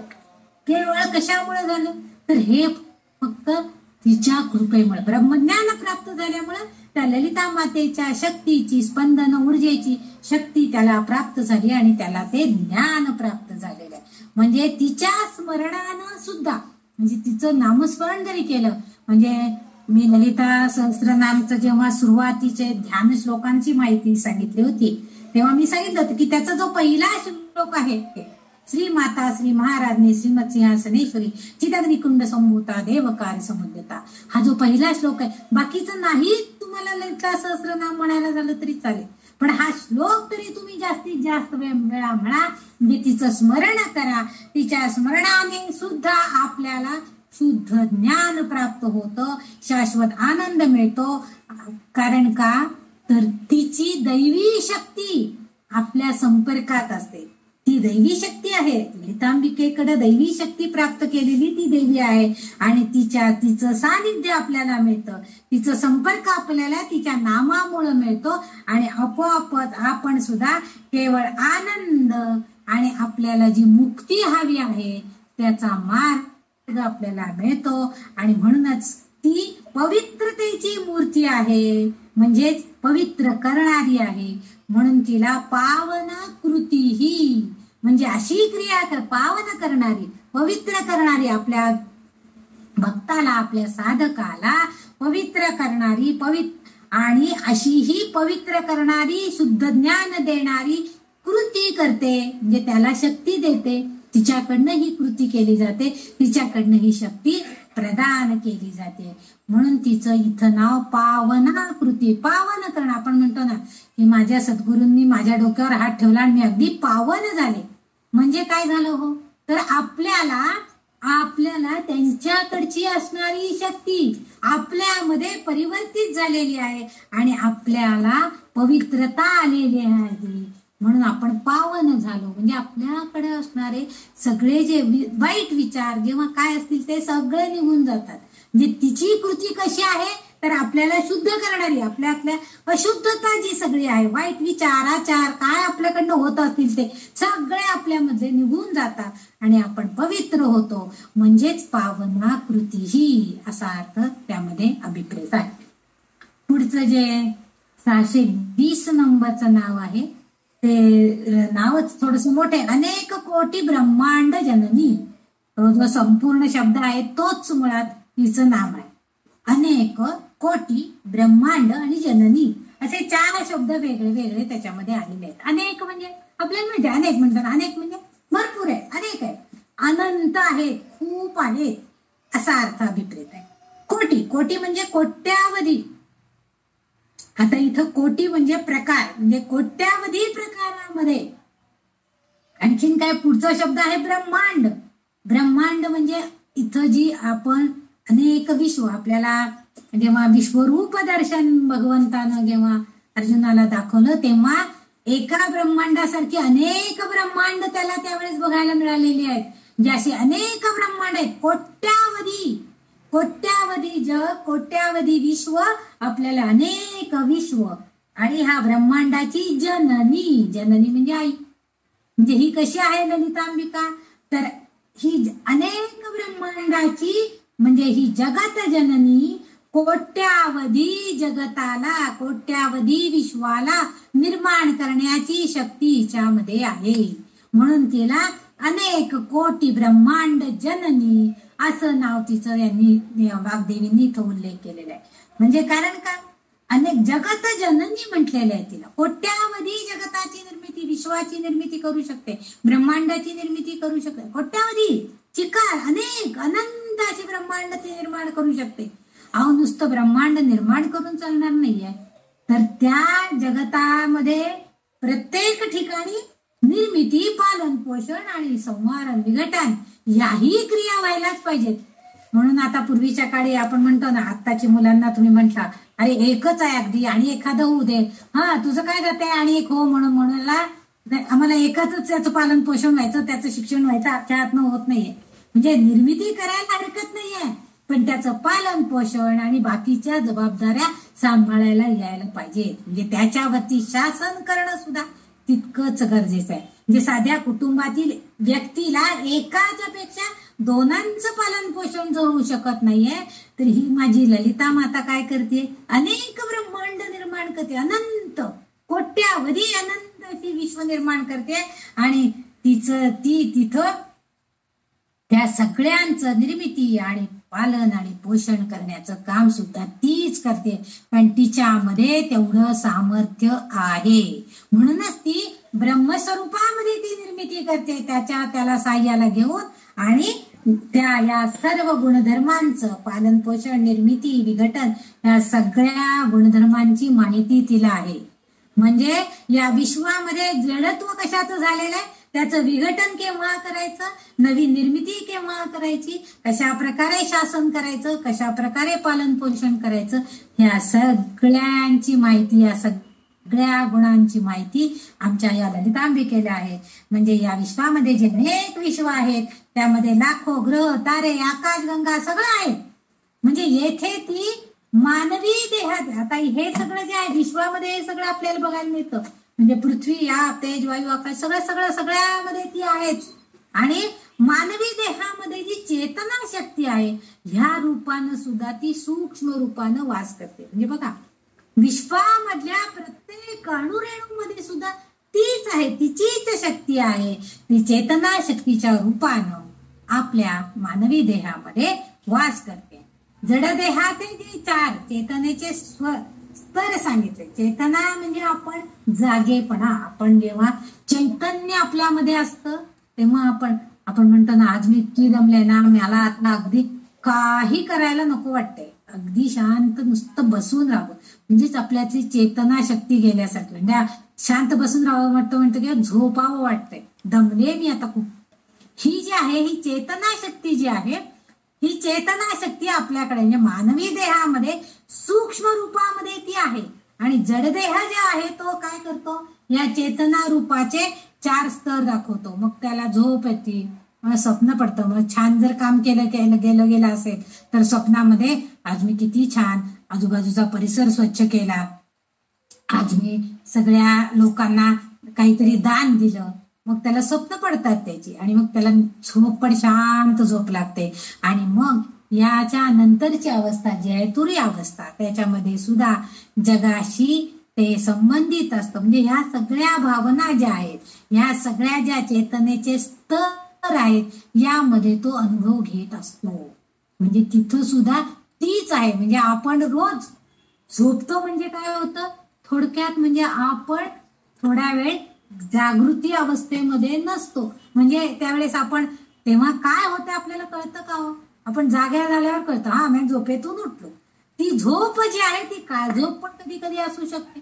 आपण म्हणतो ना, हो काल झोपलेच चांगले, रात्री छान जेवण खाण करून गप्पा टप्पा करून ते झोपले आणि सकाळी उठवायला गेले तर ते नव्हतेच. तेव्हा त्यांचं ते चेतन शरीर आपल्याला जे एखाद्या व्यक्तीच्या बाबतीमध्ये असं होऊ शकतं. पण आपण रोजच झोपतो आणि रोजच उठतो, म्हणजे रोजच मरतो आणि रोजच जगतो, किंवा रोजच त्याच्यातनं पुन्हा देह धारण करतो आहे.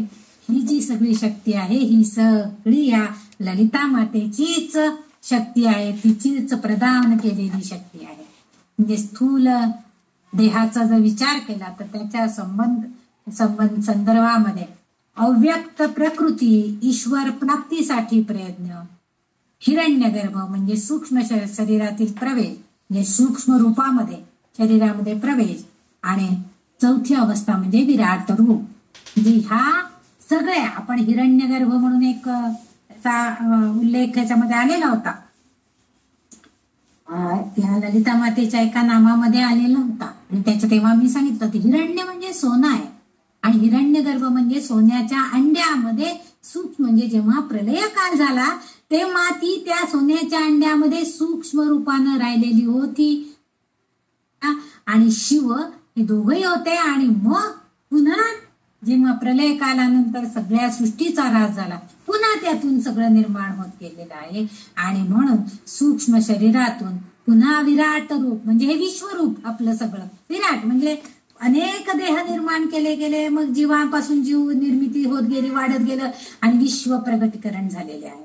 म्हणजे हे सगळं सूक्ष्मापासून विराट पर्यंत असणाऱ्या प्रत्येक गोष्टीमध्ये ललितांबिका सूक्ष्म रूपानं आहेच हे आपल्याला मान्यच करावं लागतं.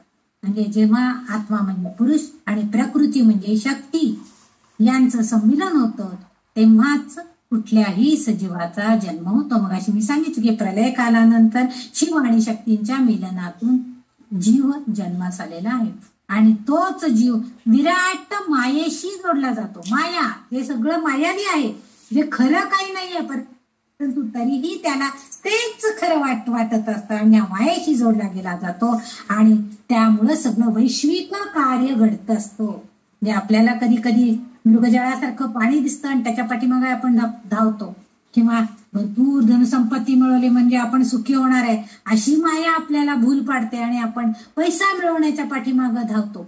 ही जी माया आहे अशी विराट मायेकडं आपण जोडलो जातो आणि आपल्याकडनं आपोआपच वैश्विक कार्य घडतं. म्हणजे काय घडतं, मग आपण पैसा मिळवण्यासाठी जास्तीत जास्त कष्ट करायचं, जास्तीत जास्त काम करायचं, असा प्रकारचा प्रयत्न करतो.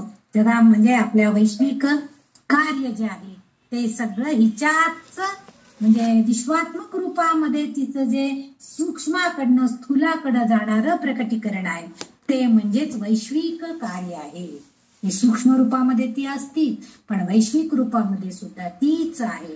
म्हणजेच ब्रह्म्याच्या जगनिर्मितीच्या इच्छेमध्ये ती या प्रकृतीमध्ये सहभागी होते आणि म्हणजेच वैश्विक जडजीव अनेक कोटी ब्रह्मांडाची ती जननी आहे असं आपल्याला म्हणजे अनेक कोटी जीव जंतूंमध्ये ती आहे असं म्हटलं तरी चालतं. त्यांची निर्मिती करणारी तीच माता आहे असंही आपण म्हणू शकतो. अनेक कोटी ब्रह्मांडांची निर्मिती करणारी अशी ही ती माता आहे म्हणून तिला ब्रह्मांड जननी असं म्हटलं तरी चालते. म्हणजे तीच आहे म्हणून अनेक कोटी ब्रह्मांड जननी असा तिचा उल्लेख वाग्देवींनी केलेला आहे. कारण अनंत कोटी ब्रह्मांड या विश्वामध्ये आहेत आणि त्याची ओळख करून घेण्यासाठी ह्या जीवानं प्रयत्न केला पाहिजे.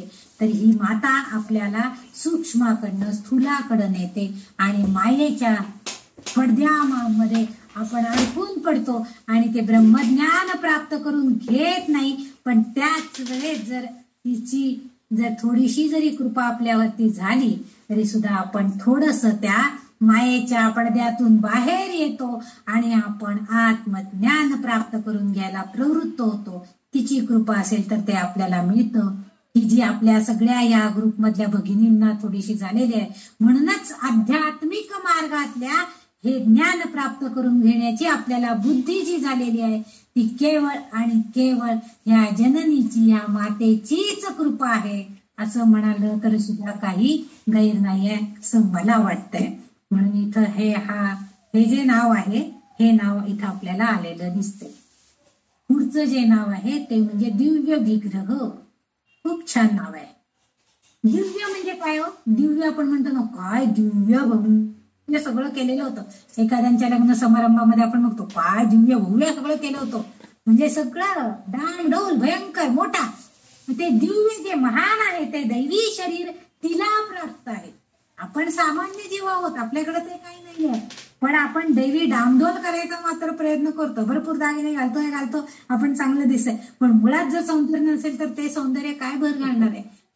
पण ललिता माता तशी नाही, तिला दैवी शरीर प्राप्त झालेले आहे आणि तिचा विग्रह म्हणजे तिचं रूप, तिचं मूर्त स्वरूप, तिचं सौंदर्य हा विग्रह या शब्दामध्ये येतो. तिचं जे रूप, विग्रह म्हणजे रूप किंवा मूर्ती असं म्हटलं जातं. आपण म्हणतो रामाचा विग्रह म्हणजे काय, तर रामाचं सौंदर्य किंवा रामाचं प्रतीक असणारी मूर्त स्वरूप म्हणजे तो राम असं आपण म्हणतो. मग तो वेगवेगळ्या रूपामध्ये असतो, कोदंडधारी असतो, बालराम असतो, काही पण रूपामध्ये. कृष्ण बघितला तर कृष्णाचा विग्रह म्हणजे कधी तो बालरूपात असतो, मुरलीधर असतो, राधे बरोबर असतो, रुक्मिणी बरोबर असतो, सवंगड्यांबरोबर असतो. म्हणजे हे त्याची वेगवेगळी रूप आहे, मूर्ती आहेत त्याच्या. तसं ही ललिता माता हिला दैवी शरीर प्राप्त झालेले आहे, दिव्य विग्रह असं म्हटलेलं आहे. म्हणजे तिला दैवी अशी स्वरूप प्राप्त झालेलं आहे, रूप प्राप्त झालेलं आहे, तिची मूर्ती आहे. आणखीन एक विग्रह याचा अर्थ त्यांनी असा आणखीन एक दिलाय की विग्रह म्हणजे युद्ध असा सुद्धा अर्थ अभिप्रेत आहे. आता इथं देवी ही महान शक्ती आहे, म्हणजे महात्म्य, देवी महात्म्यामध्ये किंवा सप्तशतीमध्ये तिचा उल्लेख विग्रह हा जो शब्द आहे हा युद्ध म्हणून केलेला आहे. ललिता मातेचे शरीर हे दैवी आकार प्राप्त आहे आणि दैवी सौंदर्य प्राप्त झालेले आहे. दिव्य जग आणि सप्तशती किंवा देवी महात्म्य यामध्ये असा उल्लेख आहे की ती ह्या आपल्या शरीराने, आपल्या रूपानं, आपल्या मूर्तीनं ती काय करते आहे तर विग्रह करते. विग्रह म्हणजे वेगळे पण करते. कोणाचं, तर त्या शुंभ निशुंभ सारख्या असुरांचं निर्दालन करते. म्हणजे त्या असुरी शक्तीशी लढताना तिचा जो विग्रह आहे, तिचा जे रूप आहे ते कोणत्याही आधाराशिवाय आहे. सप्तशतीमध्ये जर तुम्ही सप्तशती वाचली असेल किंवा देवी महात्म्य जर कधी ऐकलं असाल किंवा आपल्या देवी भागवतामध्ये सुद्धा काही थोडा उल्लेख आहे की तिने आकाशातल्या आकाशामध्ये, तिने जमिनीवर पाय ठेवलाच नाही, तिला कुठलाही आधार नव्हता, तरी सुद्धा कोणत्याही आधाराशिवाय अवकाशामध्ये तिने आपलं शरीर उचललं होतं आणि अंतराळामध्ये तिने उड्डाण केलं आणि तिथून त्या दैत्यांचा संहार केला आहे. म्हणजे दैवी शरीर प्राप्त अशी ही युद्ध करणारी असा सुद्धा दिव्य विग्रह असा अर्थ त्याचा आणखीन एक होतोय. म्हणजे एक आहे ते दैवी सौंदर्य प्राप्त असलेली आमची ललितांबा आणि दुसरं आहे ते दिव्य शरीर प्राप्त असलेली की जी आपल्या गुणांनी म्हणजे तिच्याकडच्या असणाऱ्या सामर्थ्याने युद्धामध्ये पराक्रम करते. कशी पण त्या दैवी शक्ती म्हणजे आधाराशिवाय युद्ध करणं हे तिचं दिव्य कृत्य आहे आणि ते ती करते आहे. म्हणून दैवी शरीर प्राप्त करून युद्ध करणारी अशी ही दिव्य विग्रहा, असा दिव्य देह तिला धारण करता आलेला आहे. म्हणून तिचा उल्लेख दिव्य विग्रहा असा उल्लेख वाग्देवींनी केलेला आहे. दोन्ही अर्थाने आहे. खरोखरच ती सुंदर रूपवती तर आहे, सौंदर्यवान आहे आणि दैवी शरीर पण तिच्याकडे आहे आणि त्याचबरोबर तिच्याकडं असुरांशी लढण्याचं सामर्थ्य आहे. आता हे असुर त्यावेळेस असतीलही ते दैत्य, पण आता सुद्धा आपल्याला समाजामध्ये असे पुष्कळ प्रकारचे दुष्ट प्रवृत्ती, भ्रष्टाचरण करणारे, भ्रष्टाचार करणारे असे अनेक असुरी शक्ती, वाईट प्रवृत्ती आपल्याला बघायला मिळतात आणि ह्या सगळ्यांचं निर्दालन करण्याचं काम हे अदृश्य रूपानं म्हणूया इथं. कारण ही आता आकाशात उड्डाण करते, आता आपल्याला काही ते बघायला मिळणार नाही, आपण तेवढे काय शक्य नाही आपल्याला, या म्हणजे दिव्य चक्षुच आपल्याला पाहिजेत की ती आकाशात उड्डाण केली आहे आणि आपल्याला ते बघायला मिळाले आणि तिने युद्ध केले. तसे दिव्य चक्षु आपल्याकडे नाही, पण आपल्या चर्मचक्षूंनी आपण हे बघू शकतो की एखादा म्हणजे समजा एखादी स्त्री अतिशय अडचणीमध्ये सापडलेली आहे आणि तिला जर आपलं चारित्र्य हनन होते असं वाटत असतानाच एखादा चांगल्या विचारांचा, चांगल्या मनाचा आणि त्याशिवाय सामर्थ्य असणारा एखादी व्यक्ती येऊन तिला त्यातून सोडवते. ती शक्ती कोण असते तर ती ही आमची ललितांबिकाच आहे. म्हणजे आत्ताच्या सध्याच्या परिस्थितीमध्ये जर विचार केला दिव्य विग्रह असणारी असं ते शरीर आहे. ते ललितांबिकेनं तेवढ्या पुरतं त्याला प्रदान केलेलं आहे. ती शक्ती त्याला प्रदान केलेली असते. म्हणून ते नंतरच्या एक तासाने जर आपण त्याला विचारलं तर तो तेवढ्या शक्तीनं त्या वाईट प्रवृत्तीच्या लोकांशी लढू शकणार नाही, त्यांच्याशी मात करू शकणार नाही, लढा देऊ शकणार नाही. पण तेव्हा मात्र तो ते करू शकतो, कारण ती शक्ती त्याला ती प्रदान केली गेलेली असते ललिता मातेकडनं. कारण तिला वाईट कोणतं जे आहे ते तिला लगेच ज्ञात होतं. आणि त्यामुळं आपल्यासारख्या अबला स्त्रियांचं संरक्षण किंवा दुष्ट प्रवृत्तीच्या लोकांचा संहार करण्यासाठी ती आपला असा दिव्य देह धारण करून वापर करते. आणि ती आपल्यासारख्या साधकांना त्यासाठी प्रवृत्त करते. म्हणून हे नाव इथं वाग्देवींनी घातलेलं आहे. आणि एक श्लोक घ्यायचा का? चालेल. पुढचा जो श्लोक आहे हो नाही, एक मिनिट बघा बरं, पाण्याचा आवाज तिथं पाऊस नाहीये.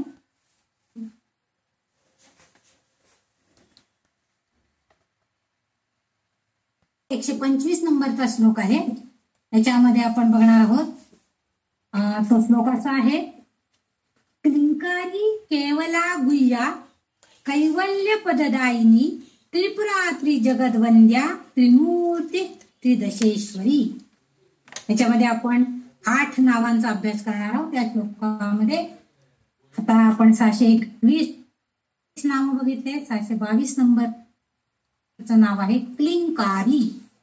आता क्लिंग हा एक बीज मंत्र आहे. क्लिंग ओम ऐम ह्रीम क्लीम ऐकून असाल, निदान सप्तशतीमध्ये वगैरे आहेत हे मंत्र, बीज मंत्र. तर क्लिंग या बीज मंत्रामध्ये ती आहे असा अर्थ आहे. क्लिंकारी हे तिचं नाव दिलेलं आहे. क्लिंग या बीज मंत्रामध्ये ती आहे, म्हणजे ती मन्मथ रूपात आहे. मन्मथ म्हणजे प्रेमाची देवता. असं मागच्या एका श्लोकामध्ये पण आपण हा संदर्भ आलेला होता. आणि ती शिव आणि पार्वतीचा तो पुत्र आहे असंही म्हटलं गेलेलं आहे. तर आणि का म्हणजे कामदेव. तर कामदेवाला आणि ला म्हणजे भगवान इंद्र. क्लिंकारी, क्लिंग का ल आणि ई म्हणजे तृप्ती. ह्या शब्दा क्लिंकारी या शब्दामध्ये जे अक्षर आहे, मूळाक्षर, त्याचा थोडासा आपण माहिती करून घेऊया. का म्हणजे कामदेव. ला शब्द आलेला आहे, त्याच्यामध्ये भगवान इंद्र. ई क्लिंग त्याच्यावरती अनुस्वार आहे, त्याचा ई म्हणजे तृप्ती आणि किंवा बिंदू. आणि हे सर्व क्लिंकारी. री मधला ई घेतला तरी चालेल. री दीर्घ आहे, त्याच्यामध्ये पण ई अक्षर आहे. त्यामुळं प्रत्येकाच्या कर्माच्या हिशोबावर हे सगळं अवलंबून असतं. म्हणजेच इथं वाग्देवींना असं सांगायचं आहे की ती क्लिंकारी आहे. म्हणजे काय आहे तर प्रेम, सुख, दुःख, तृप्ती यासारख्या सगळ्या ज्या गोष्टी आहेत, या सगळ्या शिवानं शक्तीला तिच्यावरील प्रेमातून दिलेले आहे. म्हणजे प्रेम हे जे आहे हे एका शिवानं शक्तीला दिलेलं आहे. आणि त्यामुळं शक्तीला तिच्या प्रेमातून त्या दिल्या गेल्या. संपत्ती, सुख, संपत्ती, प्रेम संपत्ती म्हणजे ती जी व्यक्ती आहे, जी साधना करते आहे किंवा तिचं नाम घेते आहे, त्याला ही जी शक्ती आहे म्हणजे आमची ललितांबिकेची जी शक्ती आहे ती काय करते तर ती त्या साधकाला सुख संपत्ती देते, प्रेम संपत्ती देते आणि प्रेमाची संपत्ती देते. म्हणजे प्रेमातून सुद्धा तिला संपत्ती प्राप्त होते. आणि यांच्या प्राप्तीसाठी देवी लक्ष्मीला प्रसन्न करून घ्यावं लागतं. ही सगळी संपत्ती म्हणजे लक्ष्मी, म्हणजे पैसाच असं नाहीये. प्रेम संपत्ती, ज्ञान संपत्ती, सुख संपत्ती ही सगळी मिळण्यासाठी काय करायचं तर क्लीम या बीजाचा वापर करायचा आहे. म्हणजे क्लीम हा जो बीज मंत्र आहे त्याचा उच्चारण करून आपण ती शक्ती प्राप्त करून घेतो. ओम ऐम ह्रीम क्लीम विच्चै नमः असं सप्तशतीमध्ये मंत्र आहे. म्हणजे क्लीम म्हणजे ती सगळं देणारी आहे, प्रेम देणारी अशी ही देवता आहे. काही ठिकाणी क्लिंकारा म्हणजे शिव आणि त्याची अर्धांगिनी शक्ती, म्हणजे काही ठिकाणी क्लिंकारी न म्हणता क्लिंकारा असं म्हटलं गेलेलं आहे. तर क्लिंकारा म्हणजे काय, तर शिव आणि त्याची अर्धांगिनी त्याची शक्ती म्हणजे क्लिंकारी या नावानं. म्हणजे क्लिंकारा म्हणजे शिव आणि त्याची अर्धांगिनी पत्नी म्हणजे ही क्लिंकारी असंही ओळखलं जातं. म्हणजेच शिव आणि शक्तीचं मिलन हेच याच्यामधनं पुन्हा पुन्हा सांगायचंय. म्हणजे जेव्हा प्रेम एकमेकाला द्यायचंय, तो आनंद द्यायचाय, त्यावेळेस ही ललितांबिका आहे हेच यातून प्रवृत्त होतं. म्हणजे आपणही तिच्याकडे, ती जसं दुसऱ्याला प्रेम भावनेनं जिंकून घेते, प्रेम देते, शाश्वत आनंद देते, तसंच आपणही साधकनी तिची कृपा संपादन करून दुसऱ्याला प्रेम द्यायचे आणि आनंद मिळवण्याचा प्रयत्न करायचा आहे. पुढचं जे नाव आहे 623 नंबरचं केवला. केवला म्हणजे केवला नाव म्हटलं की केवळ किंवा फक्त, आपण म्हणतो केवळ, केवळ 1 मिनिटाचा उशीर झाला, नाहीतर मी तिथं पोहोचलोच होतो अगदी, केवळ 1 मिनिट असं हा शब्द आपण वापरतो बऱ्याच वेळेला. म्हणजे फक्त, म्हणजे मला तिथं पोहोचायला अगदी गाडी आता सुटणार, मी अगदी पाय ठेवणार गाडीमध्ये, तेवढ्याच गाडी पुढे गेली, सुटून गेली गाडी, निघून गेली, मी काय चढू शकलो नाही आणि माझी गाडी चुकली. असं फक्त हा जो शब्द आहे तो म्हणजे केवळ. ती माता वरील नामानुसार, आता इथं त्याचा अर्थ असा आहे, केवला म्हणजे कामबीज क्लीम आणि इम या कामकाज बीजाचा भाग आहे आणि या दोन्ही बीजांना शुभ आणि शक्तिशाली मानलं जातं. आणि या दोन्ही बीजांना शुभ आणि शक्तिशाली असं जेव्हा म्हणतात, पण ह्यामध्ये ती मात्र कशी आहे, निरपेक्ष आहे. निरपेक्ष, तिला कशाची त्याच्यामध्ये अपेक्षा नाहीये, केवळ निरपेक्ष असणं समजण्याचं कारण म्हणजे ती निर्गुण ब्रह्म्याचे अद्वितीय वैशिष्ट्य आहे. म्हणजे ती निर्गुण रूपामध्ये तिथं आहे. म्हणजे केवळ तिचं स्वरूप आपल्याला मूर्त रूपामध्ये दिसते, सगुण मूर्ती दिसते, पण तिथं ती प्रत्यक्ष नाहीये, तर ती अप्रत्यक्षरित्या कार्य करते. निरपेक्ष तिचं रूप आहे तिथं, आणि ती केवळ ती निर्गुण रूपामध्ये म्हणजे ब्रह्म्याच्या साह्याला, वैशिष्ट्यपूर्ण रूपाला, ब्रह्मस्वरूपिणी रूपामध्ये अद्वितीय असं तिचं वैशिष्ट्य आहे. आणि गुण आणि सुधारणा, वस्तू प्राप्त करणे, प्रेम करणे, आणि हे सगळं शिवसूत्रामध्ये स्पष्ट केलं गेलंय. शिवसूत्र जी लिहिली गेली आहेत त्याच्यामध्ये हे सगळं सांगितलंय की शिवाच्या सान्निध्यामध्ये ती हे कामबीज म्हणजे केवला, हा ऐम क्लीम, क्लीम हे रूप आहे. हे जे उच्चार केले ओम ऐम ह्रीम क्लीम, क्लीम हा उच्चार आपण करतो, तर तो नामबीज जे आहे, कामबीज त्याला म्हटलेलं आहे. आणि सुख दुःखाला पासून प्रभाव त्या जीवात्म्याला होत नाही, कारण म्हणजे ह्या शब्दाचा क्लीमचा उच्चारण झालेला असेल तर सुख दुःखाच्या प्रभावापासून तो बाजूला, तो जीवात्म्यावर त्याचा परिणाम होत नाही, कारण ती शक्ती स्वरूपात पूर्ण चैतन्य म्हणून आत्म्यात आहे. येथे तिला संपूर्ण ज्ञान प्राप्त झालेलं आहे आणि याची जाणीव तिला असते. म्हणजे तिला सगळं ज्ञान प्राप्त झालेले, याची जाणीव फक्त म्हणजे केवळ आणि केवळ फक्त तिलाच आहे, बाकी कुणालाही नाही. म्हणजे ब्रह्म्याचं ज्ञान जे आहे ते तिलाच आहे, म्हणून तिला केवला असं नाव दिलेलं आहे.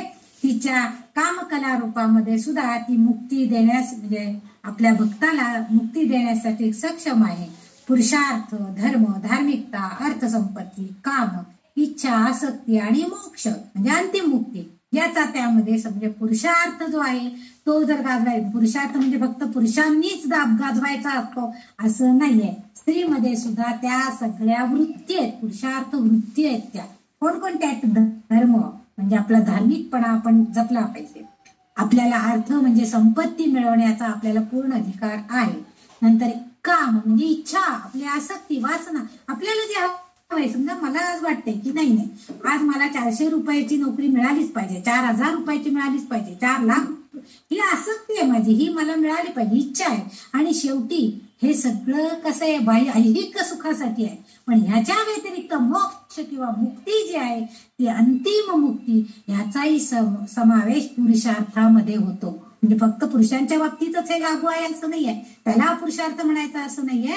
तर 4 चांगल्या गोष्टी, चांगले गुण हे जे आहेत हे परमज्ञान प्राप्त करून आत्म्याला मुक्त करण्यास ती आपल्याला सक्षम बनवते. म्हणजे मुक्ती देण्यासाठी ती आपल्याला सक्षम बनवते. म्हणून तिला इथं केवळ तिच्याकडची शक्ती आहे, सामर्थ्य आहे. म्हणून तिचं इथं वाग्देवींनी केवळ फक्त तीच एकमेव आहे म्हणून तिला केवला हे नाव, म्हणजे ही मुक्ती प्रदान करणारी अशी आहे म्हणून तिला ते नाव दिलेलं आहे. नंतर गुह्या, पुढचं नाव जे आहे गुह्या म्हणजे गूढ स्वरूपाची आहे. तर ताई आज थांबूया का इथंच, मी पुढचे उद्या सांगते. चालेल. 5 वाजले, निरोप आलाय. पुढचे गुह्या आणि कैवल्य पद्धतीपासून उद्या सांगूया. म्हणजे आतापर्यंत आपण 623 नावांचा अभ्यास केलेला आहे आणि आतापर्यंत जे ललितांबिकेचे गुण आपण जाणून घेतले, तिची ताकद, तिचं सामर्थ्य, हे सगळं आपल्याला सगळं सुख, शाश्वत आनंद देणार आहे, मुक्ती प्रदान करणार आहे. आणि या तिची कृपा आपल्या सगळ्यांना मिळते. याच नव इंग्रजी वर्षाच्या निमित्तानं मी ही प्रार्थना त्या जगदंबिकेकडे करते. आपल्या सगळ्यांना ती असंच सौख्य, शाश्वत आनंद देऊ दे, हीच प्रार्थना तिच्याकडे करून आज इथेच थांबते आहे. आणि आता इथंच आपण विराम घेऊया. जे काय थोडंफार चांगलं सांगितलं गेलं असलं तर तिचीच कृपा आहे. चुकलं काही असलं तर द्या सोडून, म्हणायचं हिला काही कळत नाही म्हणून काहीतरी सांगते, सोडून टाकायचं, त्याच्याकडे लक्ष देऊ नका. जे चांगलं जे झालेलं आहे ते तुम्ही समजून घेण्याचा प्रयत्न करा आणि तिची अशीच कृपा तुम्हा सर्वांवर राहू दे हीच अपेक्षा करून आज इथंच थांबते. जय जगदंब, जय भगवती देवी, जय श्रीराम.